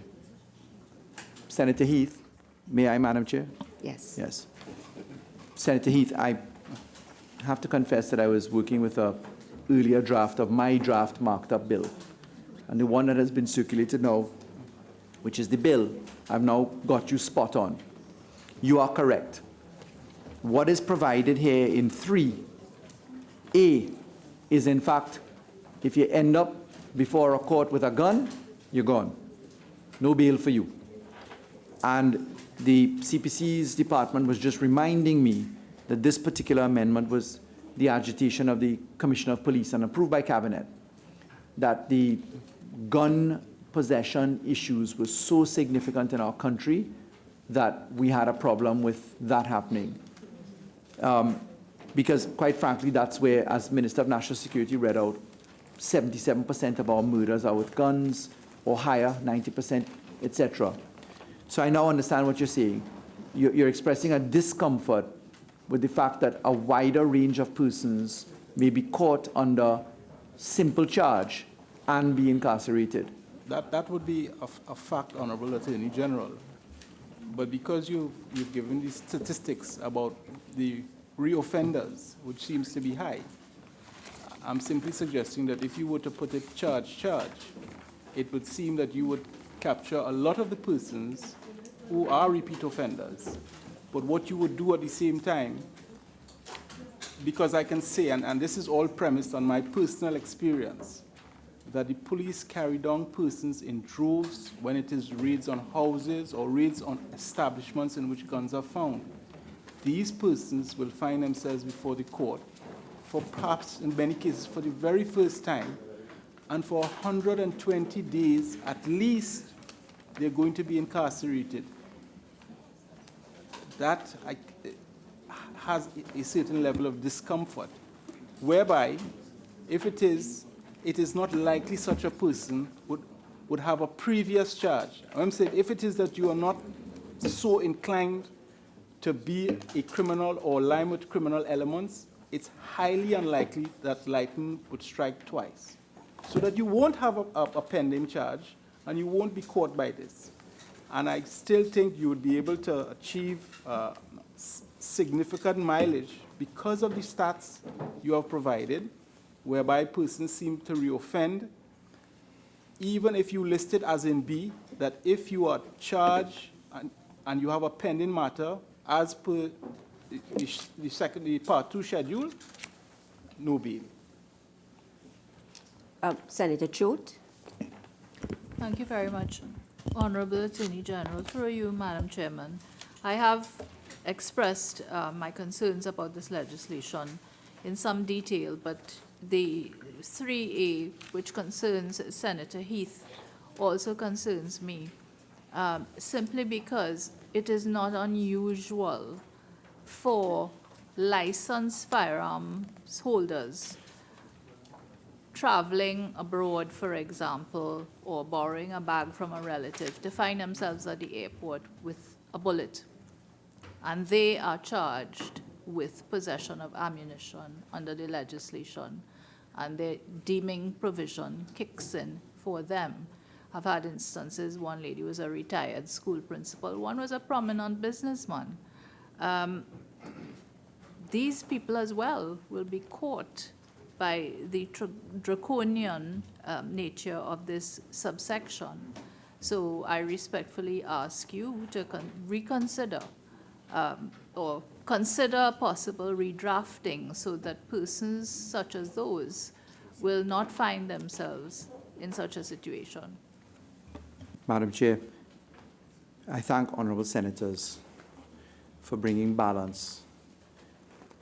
It's very hard when you have paternity over law to sometimes get the light of day inside of your perspective, so I genuinely appreciate the perspectives offered. It is a very bold step to say, look, anybody in possession, you're going down. It is extremely bold, it's potentially dangerous. Because even though the lawyer in me jumps in and says, well, you have lawful excuse, you're still on a charge until you could prove your lawful excuse and then be exculpated. I accept that. We were wrestling, the Minister of National Security and I were, together with the chairman of the LRC, Senator Rambarat, we were contemplating actually an amendment to the firearms legislation to treat with a category of weapons, AR-15s and semi-automatic and automatic weapons, which we felt that you should have absolutely no bail for, full stop. You can't explain to me why you feel a need to shred a concrete wall with that type of weaponry and be in possession of it. Can I ask a question? If we were to exercise one of two options, option one is modify subclause 7A as circulated to say not only after 120 days, but anytime after you're incarcerated with no bail, you can, in exceptional circumstances, knock on the door of the court. In other words, then, from day one, straight up to the 1 year when you could say, well, look, I really need to get out. You didn't finish your trial. Option one could be that. Option two could be wait for me to amend the Firearms Act, and by the way, the legislation is in the House right now. Put in that subcategory, which we'll add in as an amendment, and then invite the Senate to consider simple possession, first time, automatic weapon, no bail for you. In other words, then, the second option would mean deleting subclause A and returning to a different version of it. The version of it would look like this. If you're charged with an offense and you come under, sorry, you want to say something? Okay. If you're charged with an offense under Section 6 of the Firearms Act, which is a possession offense, and you have a pending charge, in other words, then, only take a firearm holder down for charge. To use Senator Heath's neat encapsulation, hard to explain lightning striking twice. So that's the option one. Move away from you're under possession, first time, you're out, and modify it to charge. Would that allay the difficulties?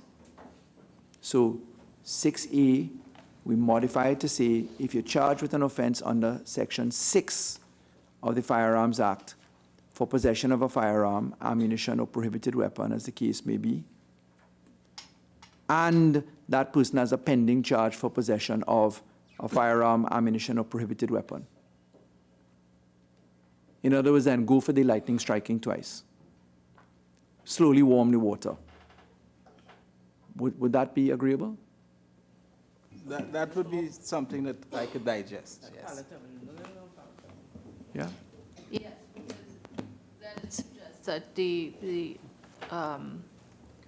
the accused person is likely to be someone who breaks the laws as it pertains to the Firearms Act. So it would exclude the category of persons to whom I just referred. Could I ask a few more questions? Sort of an unusual approach to this committee. Would it be agreeable to modify that which we have circulated, 7E, so that we provide the knock on the door from day one, as opposed to after the expiration of 120? In other words, then, give that person who says, look, I ought to be treated differently, I have an exceptional circumstance, the opportunity to still knock on the door. It would mean that the court would have to wrestle with Parliament's intention to keep you in and then really exercise its mind to giving you the opportunity to come out. And we have an interesting filter because Senator Heath mentioned something which was quite interesting, which was the magistrate having a convenient locus to treat with this matter, but I'd like to maintain it as a judge because it'll cause for a little bit more rigorous inspection. Perhaps the magistrate may have, as often I do, the difficulty of paternity of something and may, in the rush and load that magistrates have, not consider it in as careful a measure. Would that be agreeable? So I beg. Senator Jute, yes. Thank you. I think we ought to preserve it with the magistrate because remember, in order for the person to go before a judge, the person has access to a judge only once per week. And even sometimes that may be cancelled. Usually to go before a judge because of the procedural requirements, a person is required to have representation. It is very unusual now for an accused person, exceptionally circumstanced, if I may so describe him, to go unrepresented before a judge in chambers. Magistrates, and I think let us not underestimate their value here because our system now allows for magistrates to become masters with equal powers to judges. So let us not underestimate their value because if there is an exceptional circumstance, the magistrate is the one who the accused person goes to first. And let's say it's a health issue. The magistrate can adjourn that matter under the criminal procedure rules to 2 days hence or even to the following day to ensure that the person is not kept in custody or his liberty is not deprived. In these circumstances where it may amount to a loss of life, because we've had enough examples of that. So I don't see that we will benefit by taking it away from the magistrate. Senator Vera. I was going to just suggest, instead of saying a judge, make an application to the court, because in the Bail Act, court is defined as included a judge, a magistrate, a justice of the peace, and includes and I think we'd go to the master down the line as well. The other point I was going to ask is, am I understanding that what you're saying is that we're going to soften 7A by just saying, may make an application to the judge or court for bail, full stop, and not worry with after the expiration of 120 days? Because I think if you do that, that will go a long way towards softening, to allowing for the humanistic, to allow for the court's intervention, and also for the constitutionality of this. Yep. So, Madam Chair, no, we'd have to amend this. We need to consider.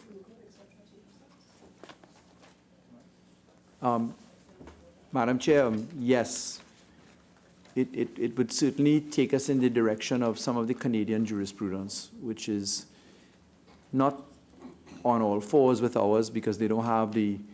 We're really going to test this ultimately at the Privy Council because we are in a unique position in the whole Commonwealth, our law. So that's, yes, I accept that position. And I'm also intrigued by Senator Vera and Choate together coming up with the concept of court, particularly because we have multiple jurisdictions now in the criminal division. It could be a magistrate, a master, or a judge. And in any event, I think my fear would perhaps be allayed because the prosecution has the right of appeal preserved under the existing act. I think it's wonderful. Senator Sipasad. Madam Chair, and I asked your guidance. I don't know if this is going to be allowed. Senator Vera withdrew his amendment, Honorable Attorney General. And I just would like to know if you could give us some idea when you will be bringing the legislation. No, Senate, well, yes, I understand. But let us not deal with that right now because we are dealing specifically with the particular clause and the proposed amendment, yeah? Okay, no problem. So, Attorney General, is it that you are going to further amend your proposed amendment? Madam Chair, if there are other issues that the Senate would like to consider within this clause, what I'm going to ask for your consideration is to allow me the opportunity to sit with the drafters. There's one thing I got to work out in my mind, which is the reformulation of 7A. I want to make sure that I'm not unwittingly constraining myself to the 120 by cross-reference to subclause 7, because that's what it currently has. So I just want to think about it just to double-check it. The redraft would be redraft 3A to catch charge, I'll call it lightning strike twice, and then redraft 7A as in circulation by me to make sure that we catch you with the opportunity to knock on the door of the court at any point in time where your bail is denied. It's for, I don't know what time you had intended to take a break, Madam Chair. Let me just ask you, can we stand clause 5 down for further consideration and just let us just go through the other clauses? Should it please you? Yeah?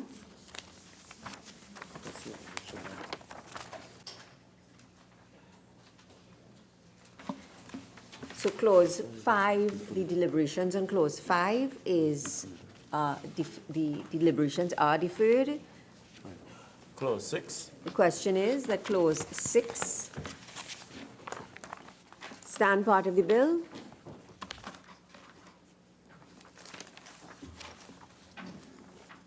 The question is that clause 6 now stand part of the bill. Those in favor say aye. Aye. Those against say no. The ayes have it. Clause 6 now stand part of the bill. Clause 7. The question is that clause 7 stand part of the bill. I am suggesting, if I may, Madam Chair, that the period of 5 years be abridged. Yes, 2. And the period of 2 years be substituted. Okay, just 1 second. So, Attorney General, it has been proposed that an amendment be made to clause 7 to change 5 years to 2 years. I hate to sound like a barterer, but would 3 suffice? I thought about it too, you know, I like averages, but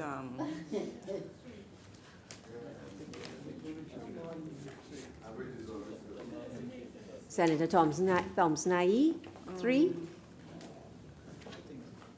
Let me explain why. I know you had it 2 before. 2 intellectually is fine, and all it means is that we come back to the Parliament and lay data, etc. I have no problems in doing that. But I'm looking now at the administration and statistics. I want to get statistics out.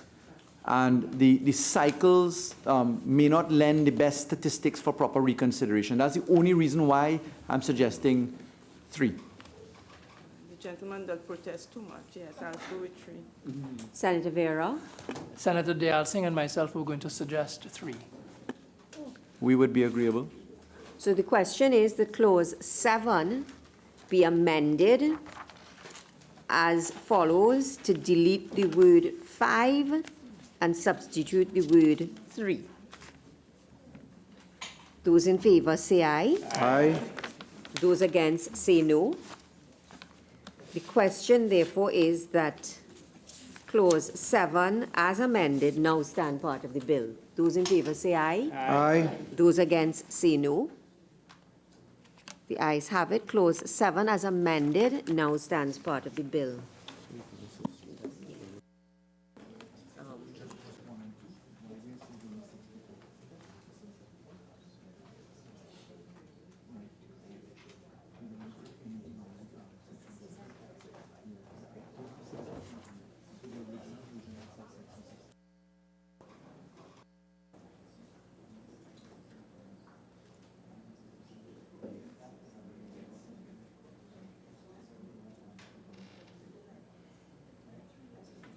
May I? So, Clause 5 revisited.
Attorney General, you ready? Yes, Madam Chair, we're ready. Just 1 second. Yeah. Clause 5 revisited. The question is that clause 5 stand part of the bill. Attorney General, you have some proposed amendments. Yes, please.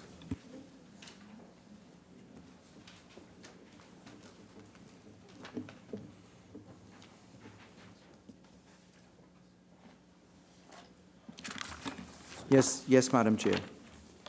In the circulated amendments that we put, Madam Chair, and bearing in mind discussions, we're proposing that the clause 7A, as is in circulation, read instead, notwithstanding, just add subsections 3 and 7, and then it continues, a person to whom those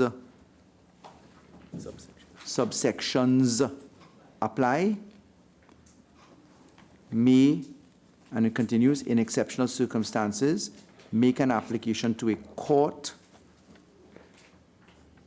for bail, and delete all the rest of the words appearing thereafter. Delete after the expiration of 120 days of the reading of the charge. So 7A would read, notwithstanding subsections 3 and 7, a person to whom those subsections apply may, in exceptional circumstances, make an application to a court. We're proposing, Madam Chair, that clause 3, bearing in mind the discussions coming from honorable senators, that we delete 3A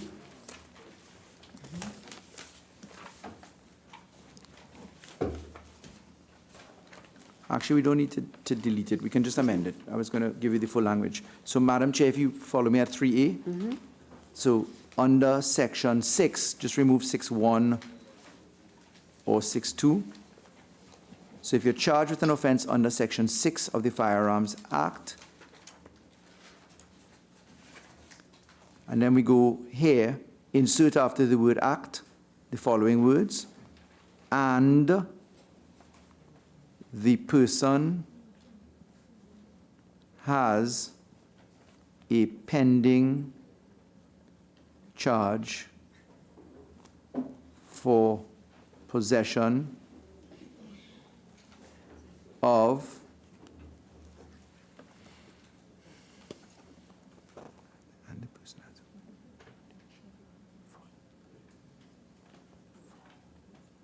Okay, so let me get this again. So under section 6 of the Firearms Act, and the person has a pending charge, forget the words for possession because it's there, it'll continue for possession of a firearm, ammunition or prohibited weapon as the case may be. Yes, that would do it. So let me repeat. A would be modified to say, under section 6 of the Firearms Act, insert the following words, and the person has a pending charge, now continue, for possession of a firearm, ammunition, or prohibited weapon, as the case may be. Yes. Yes? Honorable Senators, can I ask you to please pay attention as I do this, so hopefully I won't have to do it again. But the question is that clause 5 be amended as circulated by the Attorney General and further amended as follows, so that it will read as follows: 7A, notwithstanding subsections 3 and 7, a person to whom those subsections apply may, in exceptional circumstances, make an application to a court for bail. And then further at subclause 3A, for it to read as follows: under section 6 of the Firearms Act, and the person has a pending charge for possession of a firearm, ammunition, or prohibited weapon, as the case may be. Those in favor say aye. Those against say no. The ayes have it. The question is that clause 5 as amended now stand part of the bill. Those in favor say aye. Those against say no. The ayes have it. Clause 5 as amended now stands part of the bill. The preamble.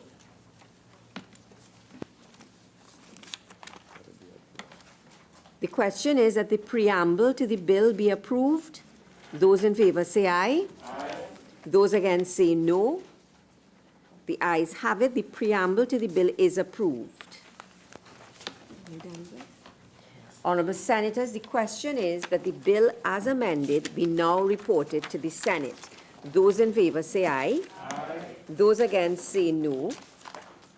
The ayes have it. The bill as amended will now be reported to the Senate.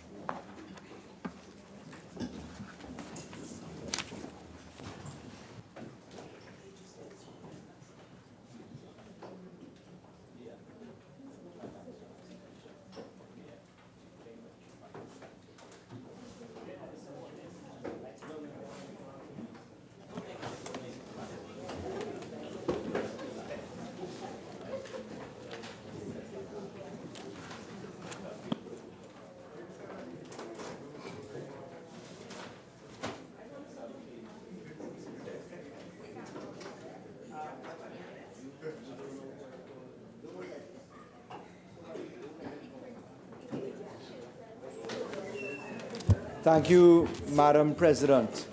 Madam President, I wish to report that a bill entitled An Act to Amend the Bail Act, Chapter 460, was considered in Committee of the Whole and approved with amendments. I now beg to move that the Senate agree with the committee's report. Honorable Senators, the question is that this Senate agree with the committee's report on a bill entitled An Act to Amend the Bail Act, Chapter 460. Those in favor say aye. Those against say no. The ayes have it. Attorney General. Madam President, I beg to move that a bill entitled An Act to Amend the Bail Act, Chapter 460, be read a third time and passed. Honorable Senators, the question is that a bill entitled An Act to Amend the Bail Act, Chapter 460, be now read a third time and passed. Those in favor say aye. Those against say no. The ayes have it. This bill requires a special majority and therefore a division will be conducted by the clerk. Mr. Khan? Yes. Mrs. Gopi Schoon? Yes. Mrs. Batiste Primus? Yes. Mr. Rambarat? Yes. Mr. Sinanan? Yes. Mr. Moses? Yes. Mr. Hussein? Yes. Ms. West? Yes. Mr. Lahant? Yes. Dr. Henry? Yes. Mr. Singh? Yes. Mr. De Freitas? Yes. Mr. Cummings? Yes. Mr. Simonet? Yes. Mr. Young? Yes. Mr. Mark? No. Ms. Haynes? No. Ms. Amin? No. Mr. Hussein? No. Mr. Obika? No. Mr. Sobers? No. Mr. Richards? Yes. Ms. Chotesi? Yes. Mr. Vera? Yes. Dr. Dial Singh? Yes. Ms. Dionarang? Yes. Ms. C. Prasad? Yes. Mrs. Thompson Ayi? Yes. Mr. Heat? Yes. Ms. Phillips? Yes.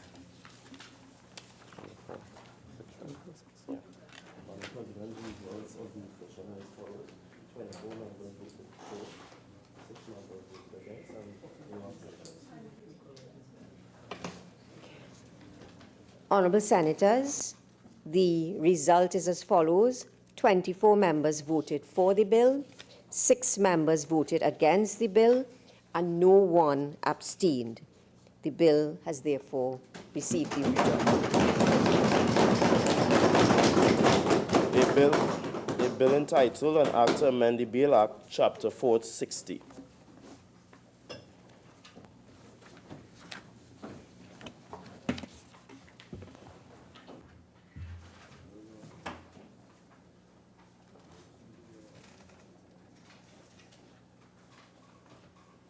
General.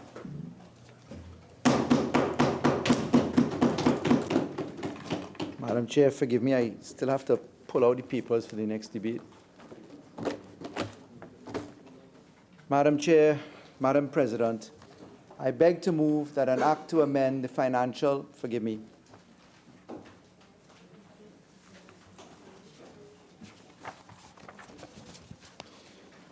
Madam President, I beg to move that a bill entitled An Act to Amend the Financial Institutions Act, Chapter 7909, the Securities Act, Chapter 8302, and the Insurance Act, Number 4 of 2018, be now read a second time. Madam President, the bill before us is certainly one of significant import, if not one that indicates that import by the brevity of the legislation in its proposed form. The bill proposes, in simply 4 clauses, amendments to the following laws: the Financial Institutions Act, the Securities Act, the Insurance Act. These amendments are coming, Madam President, born on the back of recommendations which our country is asked to apply in its compliance with the Financial Action Task Force recommendations and also the Caribbean Financial Action Task Force recommendations. For the benefit of those who are listening through you, Madam President, I am able to remind the country that Trinidad and Tobago stands as a member of what is referred to as a FATF-style regional body, an FSRB. The FSRB, which we are a member of, is called the Caribbean Financial Action Task Force, and that entity, the Caribbean Financial Task Force, is a member itself of the Financial Action Task Force. The Financial Action Task Force is a body comprising 190 members with several FSRBs, because there are FATF-style regional bodies in different parts of the world. There is one in South America called GAFILAT. There's our grouping called CFATF, which is the Caribbean version. We have the MENA FATF, which is the Arabian countries. We have the ACP, which is the Asian Pacific, etc. We have MONEVAL, which is the European version. So these subset FATF-style regional bodies themselves have members. In our basin, we have 25 members in the Caribbean Financial Action Task Force. So that 190 is comprised of entities which have entities of their own. Our CFATF, as a member of FATF, we have 25 members ourselves. The process of applying the world view contained in the United Nations resolutions, in particular the Palermo Convention and other conventions of that type, those conventions were birthed at the United Nations, and effectively the conventions which treat with stamping out corruption, money laundering, and terrorism, those conventions were adopted by the G20 countries. The G20 countries caused the creation of the Financial Action Task Force, and they came up with 40 recommendations, evolved over time into 40, and they came up with immediate outcomes, 11 of them. Essentially, these 40 recommendations are recommendations to tell you, starting off with recommendation number 1, that you have to have a national risk assessment. Every country must assess its risk in relation to exposure to money laundering, corruption, and financing of terrorism. And then the other recommendations treat with your international cooperation, how your laws operate, and then they specifically dive down into the need for technical compliance, that is, having laws on the books of your country to treat with certain offenses. Anti-terrorism laws, money laundering laws, corruption laws, proliferation financing laws. So these 40 recommendations are driven in large part to say, do you have a law to treat with this? The immediate outcomes are, do you have something to show as an immediate outcome from having that law. So in other words then, the Financial Action Task Force is looking at, do you have a law and is it effective? That's what the recommendations and outcomes mean, IOs and RECs, as we call them in that world. The world body decided that the best way to have these things implemented and tested and made effective was to agree that we will undergo something called mutual evaluation. In the Caribbean Financial Action Task Force, we say to the other countries in the basin, look, you come and assess us. We will agree to be assessed. We'll cooperate with you. Bring the fellas on the block who know from other jurisdictions, bring some third-party observers, bring the Financial Action Task Force, bring some independent countries, referred to as cooperating nations. We call them COSONs. Bring France, bring the UK, bring whomever are in the pool of COSONs, come and assess us. Trinidad and Tobago underwent first round mutual evaluation, second round mutual evaluation. We started a third round mutual evaluation, but the world doesn't wait for you to decide when you're finishing your mutual evaluation. They put you on a timetable, and then they urge you to be completed within a specific period of time. So Trinidad and Tobago was undergoing its third round mutual evaluation when the UNC was in office. We had not completed our third round mutual evaluation, and that third round mutual evaluation was, do you have laws technically on your books? We, Trinidad and Tobago, had the distinct pleasure of being the deputy chair of the Caribbean Financial Action Task Force. That's no small position. You serve as deputy chair for 1 year. You are in active participation in the exercise of mutual evaluations. You're in the heart and soul of CFATF and in FATF. You're representing your country, but you're representing, in those days it was 27 countries, it's now 25. We were representing 27 other countries, and our deputy chair was Anand Ramlogan, Attorney General. 1 whole year as deputy chair. In that period of time, the UNC elected that Trinidad and Tobago should forego completing its third round mutual evaluation, roll it up, and start the fourth round mutual evaluation. Now, the entire world was at that point now coming to fourth round. Third round is technical compliance. Do you have a law? Fourth round is, do your laws demonstrate efficiency and effectiveness? Do you have something to show? You have a law for money laundering, how many convictions you have? You have a law for beneficial ownership, how many people are registered as beneficial owners? They come in to check you, they're testing you. Our government then, the United National Congress, said, you know what? Forget the fact that we didn't finish third round mutual evaluation. Don't worry with that. Let's start the fourth round mutual evaluation at the same time. And you know what? Let's go better. Let's be the first country in the world of CFATF to undergo fourth round mutual evaluation. And let's be one of the first countries in the globe to undergo fourth round mutual evaluation.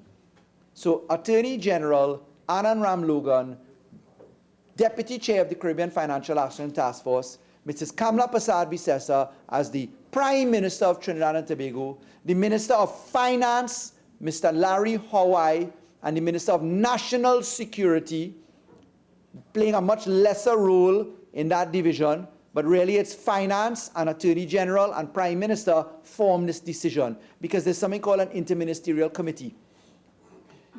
We therefore went into fourth round mutual evaluation, and we said to the world, come and check us out. Conduct your examination of Trinidad and Tobago. Doors are open. They came to Trinidad and Tobago in January 2015, and they unleashed the fourth round mutual evaluation. Government changed September 7, 2015. September 9th, a new Attorney General was appointed. I therefore became the Deputy Chair. First week in November, I became the Chairman of Caribbean Financial Action Task Force. But fortunately, I came in with a corporate commercial, corporate background, litigious background, and had a slightly different perspective from previous Attorneys General who came in with administrative law, public law, constitutional law backgrounds. We were able to hit the ground running. Trinidad and Tobago stripped down CFATF and rebuilt it back.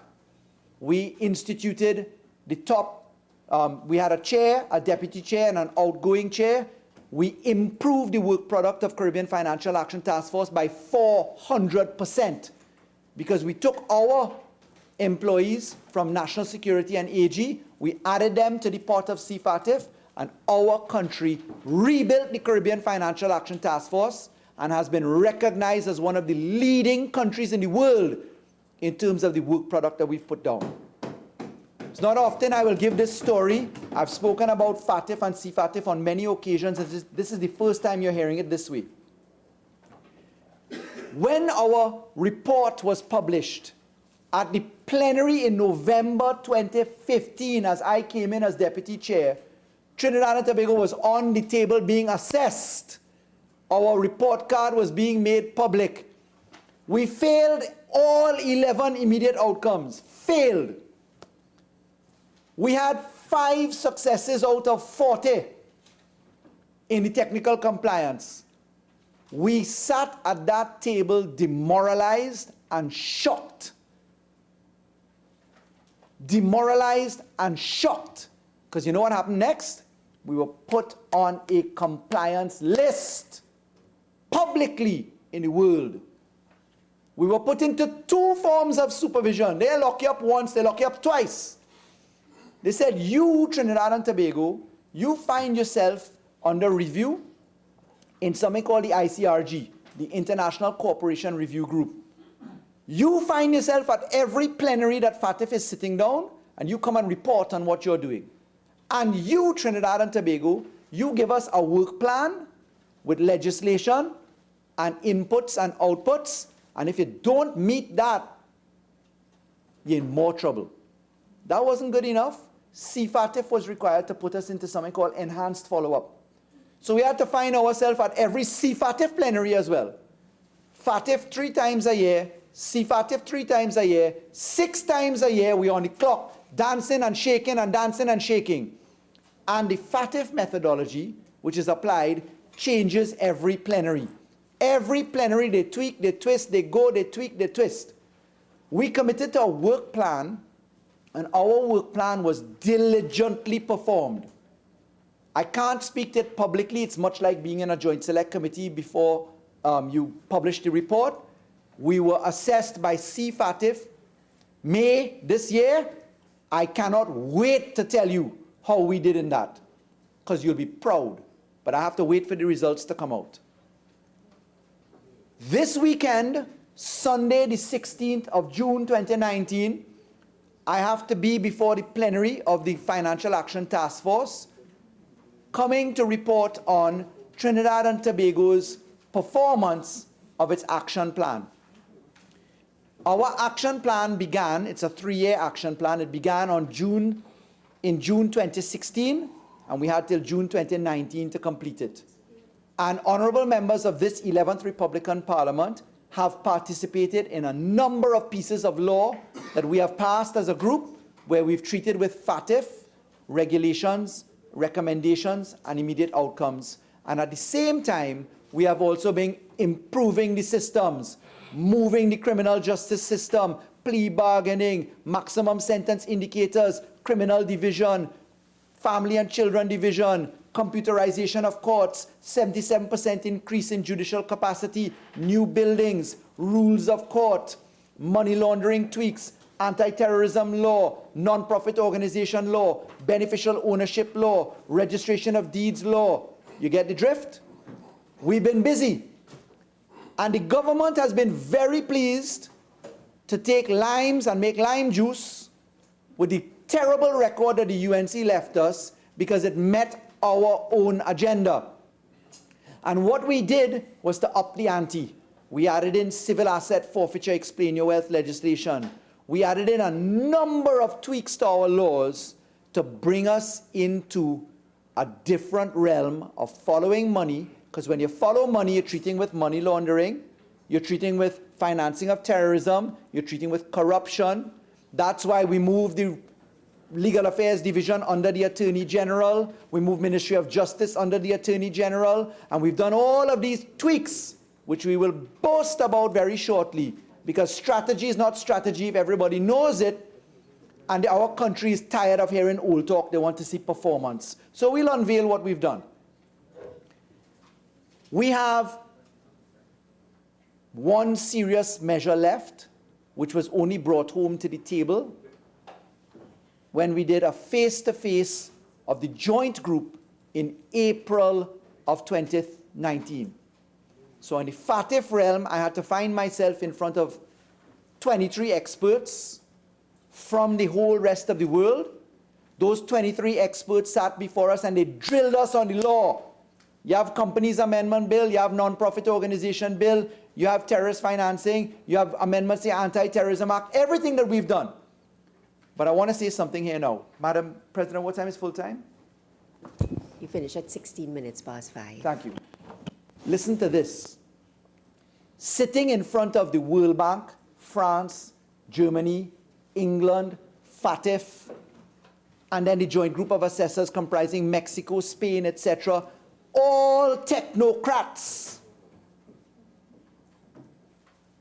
As the first Attorney General, who's an elected Attorney General and not an appointed Attorney General, after we left the room, they said to me, "You're the first technical Attorney General we've had appear before us that can actually handle what is coming at you." And they were pleased because we got to actually speak from a first-hand executive point of view as to the government's high-level commitment behind the laws. In this case here, there was a technical Attorney General performing a political function as well.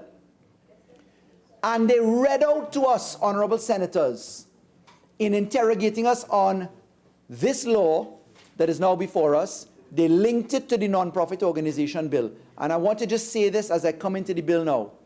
The Financial Action Task Force Joint Group read out every statement that the opposition had to say in Parliament on the non-profit organizations bill.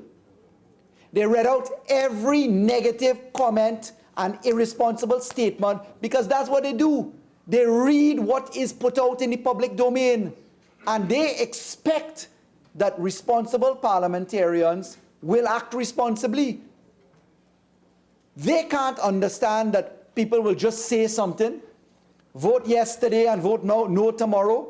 They can't understand the concept of flipping and flopping. And I'm saying this so that the world pays attention to the fact that the voices on the UNC bench unfortunately echo in other halls. So this particular bill, as Senator Hussain says, that's a good thing. They didn't find it so good when they read your comments on the anti-terrorism bill. It appalled them as to the volte-face that happened on that. So let's be serious. I'm putting today on the record serious issues our Parliament is scrutinized. The legislation before us treats with something called proliferation financing. Recommendation 7 treats with proliferation financing. What is proliferation financing? It is money which is supporting nuclear weapons, chemical weapons, biological weapons, or things which are innocuous in their appearance, like agricultural produce or what do you call it? Chemicals in the agricultural sector, those things, ammonia compounds, etc. They monitor those things, toxins, etc., to see if they can be used as weapons. And they say in proliferation financing. Thank you, H, for giving me through you, Madam President. I looked at the list in this new paragraph E, and I would be happy if you could help if there is a requirement to, or if it's relevant in the listing that is provided here. And I'm reading from the third line for the manufacture, acquisition, possession, development, export, transshipment, brokering, transport of going past nuclear, chemical, biological weapons, and their means of delivery and related materials in the context of proliferation, and the fact that some jurisdictions are actually adding or considering adding digital weapons because of their ability to disrupt critical infrastructure. And also, since I'm on my feet, if you could possibly consider providing for members of this Honorable House a list of the previous requirements, those that we've made progress on, and those that are still outstanding as we seek to become fully compliant in our assessment. Thank you. Thank you, Honorable Senator. I can't provide that list yet until it's made public, because it's not public until they tell me I can publish. It's like premature publication in our Joint Select Committees. We in the Joint Select Committee know what happened, but we can't say it yet till the report is laid. So I have to wait for that report, and that report will tell us where we are and how well we have done. I'm itching to say it, but I can't. And I'll get to the digital disruption in just a second. So proliferation financing is something which recommendation 7 and an immediate outcome 11 treats with, and they tell us we need to treat with these particular laws. In 2015, when we were assessed on our 2016 report card, we were non-compliant entirely in proliferation financing. We came to this Honorable Senate, we came to the House of Representatives, and we took avail of an existing piece of law, the Economic Sanctions Act. And under the Economic Sanctions Act, the Parliament has the authority where the President makes a publication, and the President affirms an order that is to be applied in the circumstances that the order sets out to limit your economic business with certain countries, which is exactly what proliferation financing requires. So we came to the Parliament, Her Excellency the President had orders which were laid, we debated those orders, we affirmed them, we put them into law, and they treated with 2 particular countries. They treated with the Islamic Republic of Iran, and they treated with North Korea. Why? The existing UNSCR, the United Nations Security Council Resolution 1718 treats with the North Korean Republic, and 2231 treats with the Islamic Republic of Iran. We were required, therefore, to implement those UNSCR resolutions into our law. We did that via the Economic Sanctions Act. We did it by the orders. Those orders as law basically replicate the listing provisions that we have in our Anti-Terrorism Act, where the Attorney General will list the entities that the United Nations says has to be listed. Since we have listed those laws, we have already had 80 individuals and 75 entities under UNSCR 1718, that's North Korea, and we have dealt with 23 individuals and 61 entities under UNSCR 2231, which is Islamic Republic of Iran. Very importantly, the Irani situation is less volatile than the North Korean situation. There's a lesser application of sanctions against Iran, and our orders permit for those purposes. The remodeled FATF methodology said to us, it's not good enough that you have a law which now treats with recommendation 7, proliferation financing. We want you to actually ensure that you're implementing the monitoring and evaluation of that law. And so that's why we're before you now. We're before you now because when we got notice of this in May, we had to craft a new law, pass it through stakeholder consultation, and lay the bill now. Now, I'm taking time to set out how this happens to let you know this is not last-minutedness. This is when they tell us, we tell us. We get consultation and we come to the Parliament.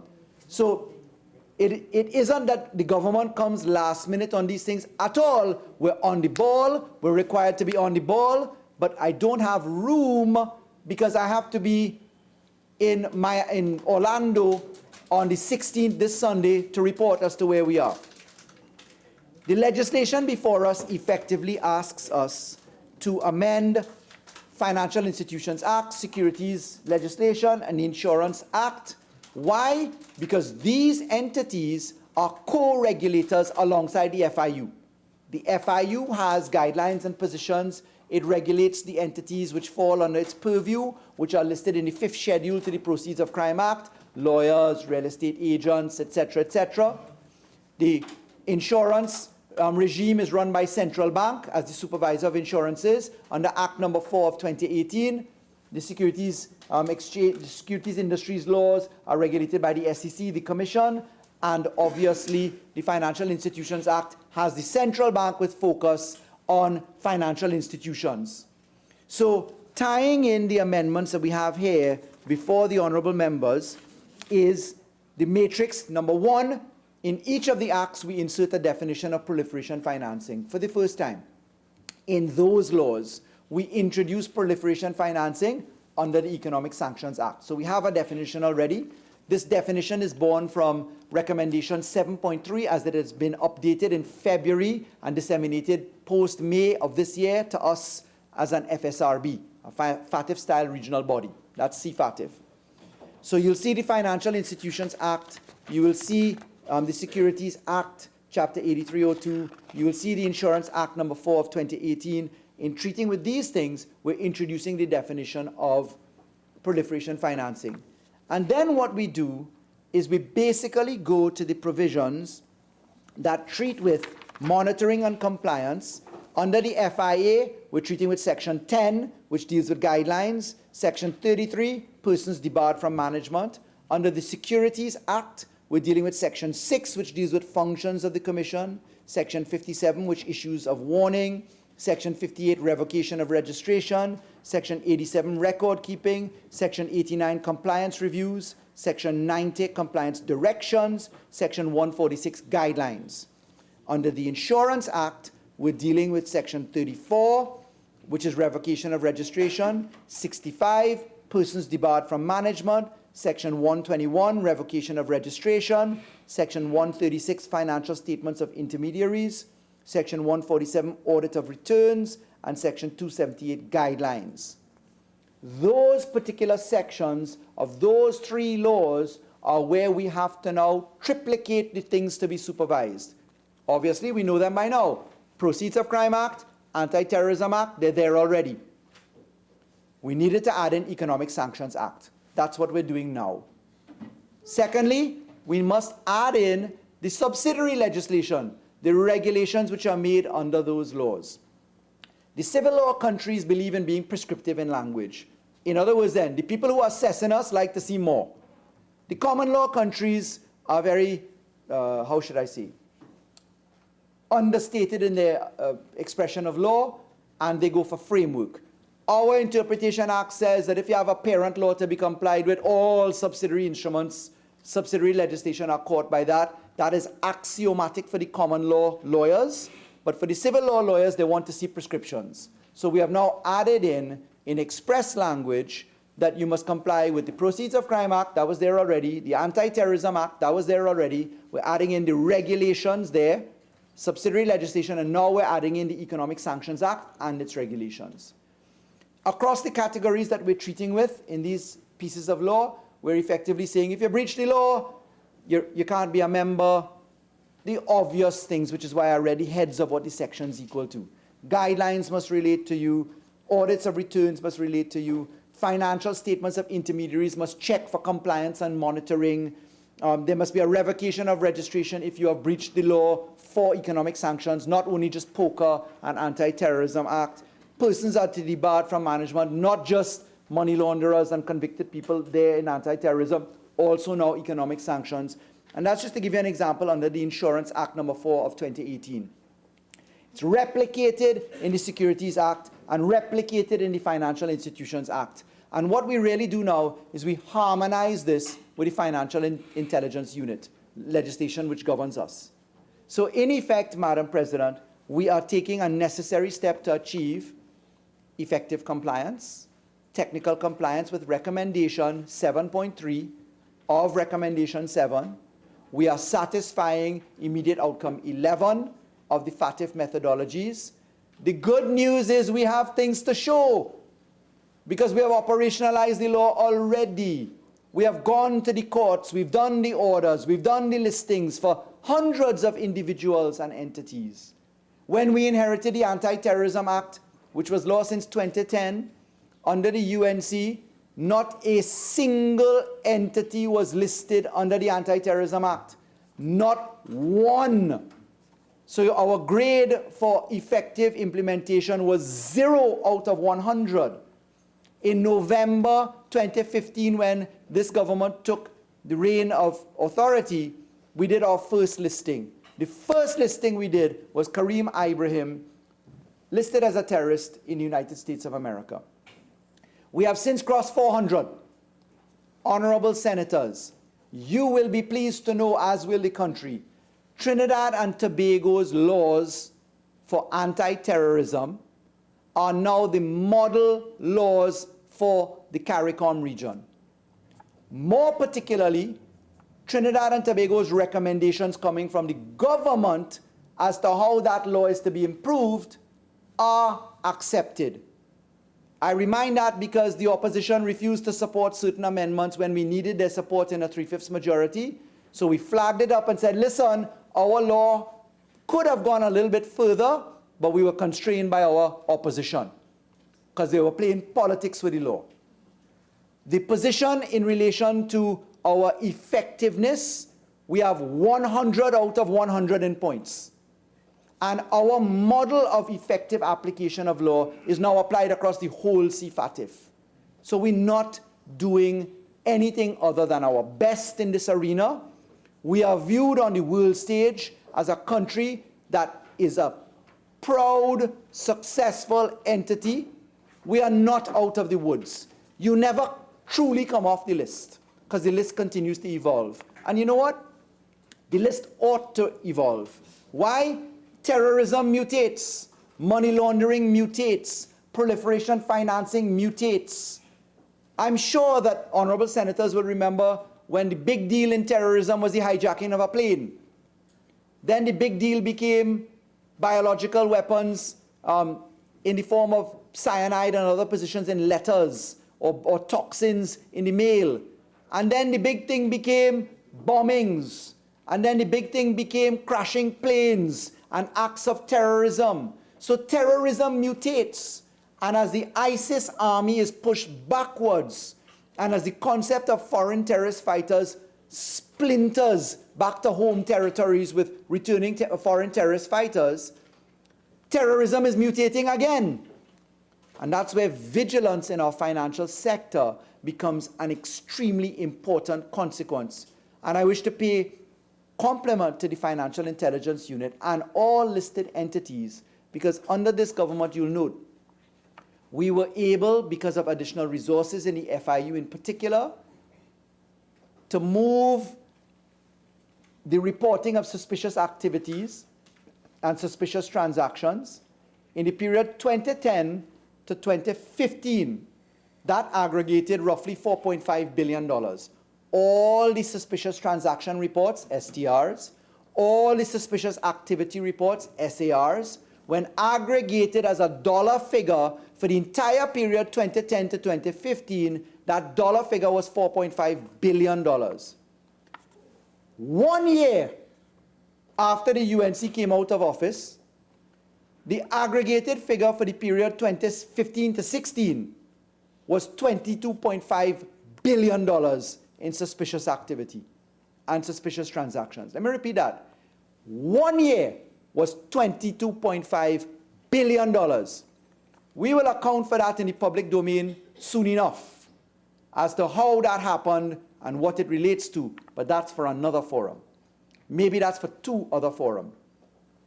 So, honorable senators, the work before us is targeted. It's really quite simple.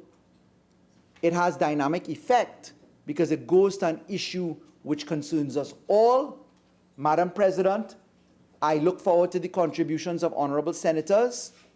I am open to understanding what could be amended in this, but genuinely speaking, I respectfully don't see that position yet. I must deal with the issue raised by Senator Richards, which is the digital aspect.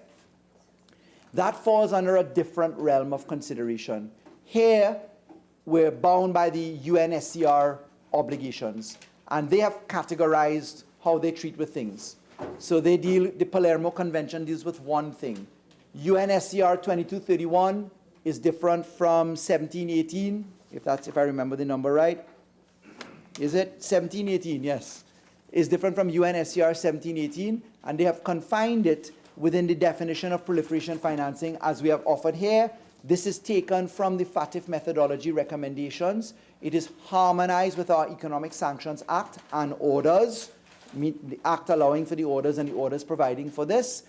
And the aspect of attack to critical infrastructure, etc., as we know, we're considering that in a different forum, where we're looking at cybersecurity and cyber crime where we treat with the economic attack to Trinidad and Tobago, which could be an act of terrorism, obviously. Shut off the lights, the water, and the banking system, and there's chaos. What was that Die Hard movie? Die Hard 4? Somewhere around there. I forget which one. But it's a real concept of cyber attack to destabilize an economy and a world. So, honorable senators, I commend this legislation for your consideration. And, Madam President, I beg to move. Honourable Senators, I shall now propose the question for debate. The question is that a bill entitled An Act to Amend the Financial Institutions Act, Chapter 7909, the Securities Act, Chapter 8302, and the Insurance Act, Number 4 of 2018, be now read a second time. Senator Mark. Thank you very much. Madam President, the matter at hand this evening addresses more or less anti-terrorism measures along with money laundering, but we would realize that from what the legislation indicates here today, it is about ensuring that, consistent with recommendation 7 of the FATF standards, all countries that are associated with this organization is supposed to assist and implement measures that would look and examine the whole issue of proliferation, financing, related targeted sanctions made under the United Nations Security Council resolutions and other recommendations. So today that we are here looking at, out of 40 recommendations, recommendation number 7, outcome number 11, and to some extent, recommendation 2, which, Madam President, requires countries to put in place effective national cooperation and where appropriate coordination mechanisms to combat the financing of proliferation of weapons of mass destruction. I want to refer to FATF guidance on counter-proliferation financing, which is a document produced by FATF on the implementation of financial provisions of the United Nations Security Council resolutions to counter the proliferation of weapons of mass destruction. Madam President, before getting into some of the clauses of the legislation before us, may I say that it is extremely worrying and troubling. It is almost bordering on the abuse when we on the opposition bench are summoned to a Senate sitting to deliberate on matters that would have been tabled less than 24 hours before deliberations in this chamber. This is undemocratic.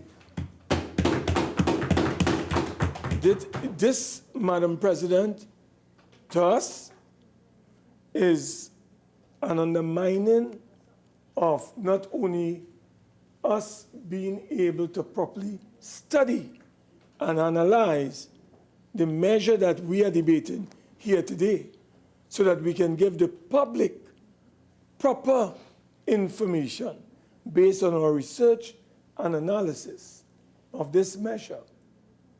but it is really making a mockery of our democracy. So I wanted to put on record our complete dissatisfaction, disappointment, and abhorrence at the government's continued abuse of the process by bringing legislation the 11th hour for us to debate in this honorable House. Madam President, nevertheless, we are called upon to do our duty, even though we would not have gotten the kind of time to study the material in the way that we would have liked. Madam President, I have in my possession a document called the Anti-Money Laundering and Counter-Terrorist Financing Measures, Trinidad and Tobago. It's a mutual evaluation report dated June of 2016. The government of Trinidad and Tobago that is now in office would have been in office when this report would have been published and circulated.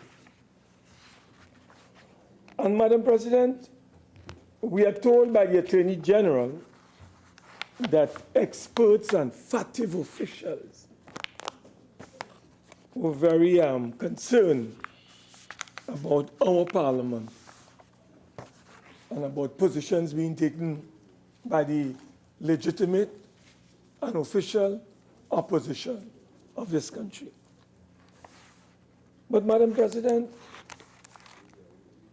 when the officials of FATF understand that we are called upon today, after having a bill tabled yesterday, to deliberate on a matter of importance to take our country out of the gray list so that we can get out, Madam President, of all the risk that would be associated with being on that gray list. We are called upon to deal with measures as important as they may be in such short order. I would hope that members of FATF,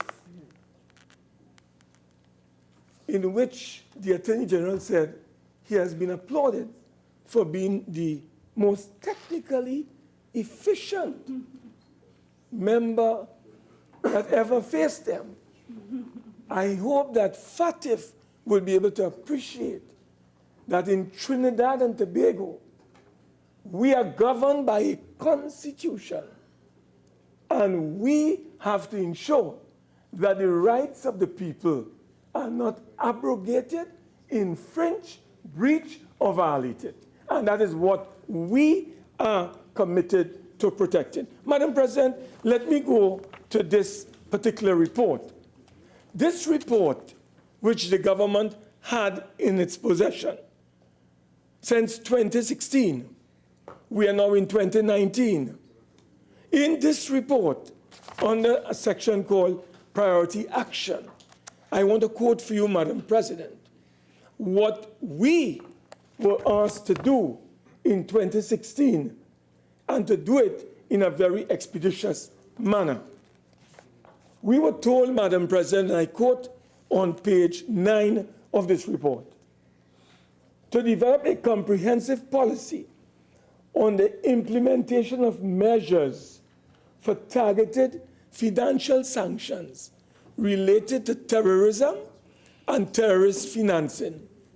That needs to be done. It goes on to say that the Anti-Terrorism Act needs to be amended to provide clearly for requirements of the recommendations pertaining to designated persons, listing and delisting requirements, freezing and other measures in keeping with the obligations of the UN sanctions regime. Madam President, this was in 2016, June 2016. The government rushed a couple of weeks ago with orders and a bill on economic sanction. And today, Madam President, we have this provision to give effect to that measure.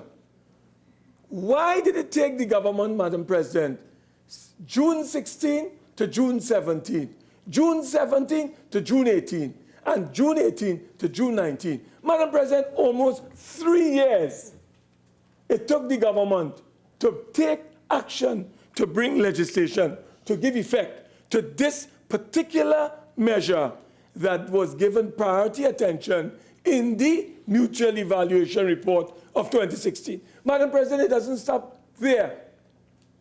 We were instructed and asked to prioritize the following: develop a comprehensive policy on proliferation of financing of weapons of mass destruction.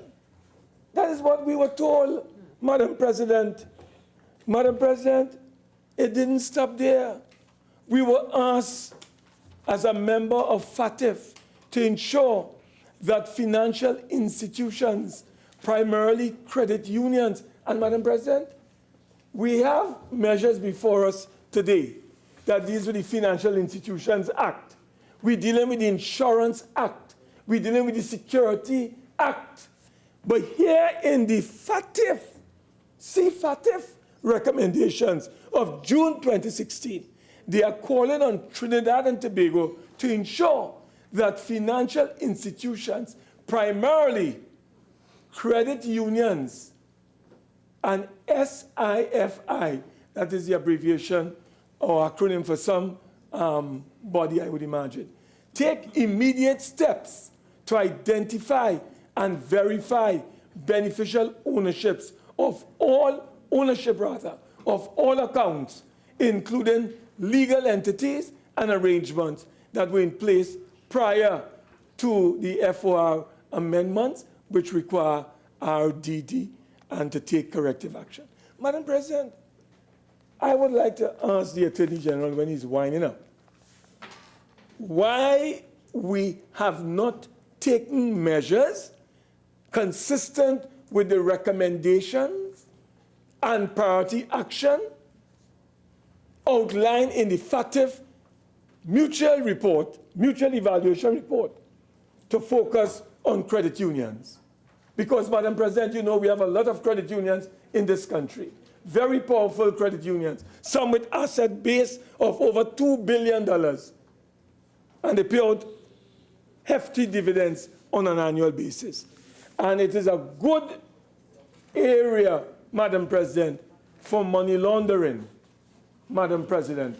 So I would like the Attorney General to explain to us why action has not been taken and nothing brought before this Honorable House to deal with the matter of the credit unions as we were instructed to do, Madam President, in this particular report. Madam President, when you look at this report, you will see that many measures were supposed to be taken by the government over the last 3 years, but it has become a practice and a habit on the part of this government and the Attorney General to come last minute, Madam President. And you cannot tell me that FATF is responsible for that, Madam President. To tell us that you met in April with FATF and experts ask you about what law you passed, these are the laws you have passed, and you have this one to complete and that one to complete. Madam President, that may be sounding good for the Attorney General and his friends and experts. But when it comes to the Parliament, we have to have respect for this institution. So, Madam President, I am very concerned about recommendations that we have been asked to implement and to effect by FATF, and we have not attended to some of them, and those that we are attending to are coming very late in the day. Madam President, there is something that is extremely important. When you look at the measures that have been proposed in this piece of legislation, the Financial Institutions Act. And Madam President, we look at the concept under the Financial Institution Act, Clause 2, the definition of proliferation financing. Madam President, it tells you what this means. Among other things, Madam President, for the public of this country, I will want to quote exactly what we have in the legislation. Proliferation financing means the act of providing funds, Madam President, or financial services which are used in whole or in part for the manufacture, acquisition, possession, development, export, transshipment, brokering, transport, transfer, stockpiling, or use, Madam President, of nuclear, chemical, or biological weapons, Madam President, and their means of delivery and related materials, including both technologies and dual-use goods, Madam President. And anyone using, or let me just repeat, dual-use goods used, Madam President, for non-legitimate purposes in contravention of any written law or, where applicable, international obligation. Madam President, I read all this to bring to your attention the need for us to pay attention to the whole question of export control systems and internal control systems. Madam President, may I advise that there's a document that I have in my possession. It's called Combating Proliferation Financing. It's a status report on policy development and consultation. It is dated, of course, February 2010. Now, it might, of course, be dated, but this information is very relevant today, Madam President. Madam President, what this report from FATF was advancing is that if we are going to deal with proliferation financing, there is need for us to pay attention to export control systems, Madam President. And in that regard, they made reference to the need for countries to pay attention to certain resolutions and to become part of the non-proliferation treaty or treaties, Madam President. Madam President, this brings me to a very important point. So it's not only export controls, but it is also domestic measures to control this question of proliferation financing so that we do not get funds going into the manufacturing and or production of weapons for nuclear, for chemical, and for biological purposes. Madam President, I want to bring to your attention a matter that is related to what we are dealing with. It's the Biological and Toxin Weapons Convention. Madam President, I do not know if the Attorney General is aware that Trinidad and Tobago ratified that convention back in 2004, 2005, and translated that convention into legislative clothing in 2012. And Madam President, from 2012 to 2019, an important piece of legislation was passed in our both houses of Parliament. to give effect to this convention. And Madam President, to date, as we speak, that convention, that law has not been proclaimed. It has not been proclaimed. The regulations have not been tabled in the Parliament. But here, Madam President, we are dealing with the whole question of proliferation financing. And we are talking about stockpiling or the use of nuclear, chemical, or biological weapons. Madam President, we must never forget that Trinidad and Tobago at one time, it was reported, had over 400 of its citizens engaged in terrorism activities because they were members of the ISIS group fighting in Iraq and in Syria. We had about 400. We understand, I'm saying it was reported that we had about 400. You will tell us how many it was. You cannot speak while I'm speaking. Right, so Madam President, this is what was reported to us. The AG and the Honorable Senator, Honorable Paula Gopi-Skoon, will have an opportunity to speak and bring the facts to the table. I am saying, Madam President, it has been alleged. It has been reported that we had over 400 fighters in Syria and in Iraq. Madam President, let me indicate something here. How can we effect these measures in the way that we are seeking to effect them through the passage of this law this evening, Madam President? If the government does not have the appropriate control mechanisms in place to properly monitor these activities that we are talking about. Madam President, let me bring to the attention of this Honorable House.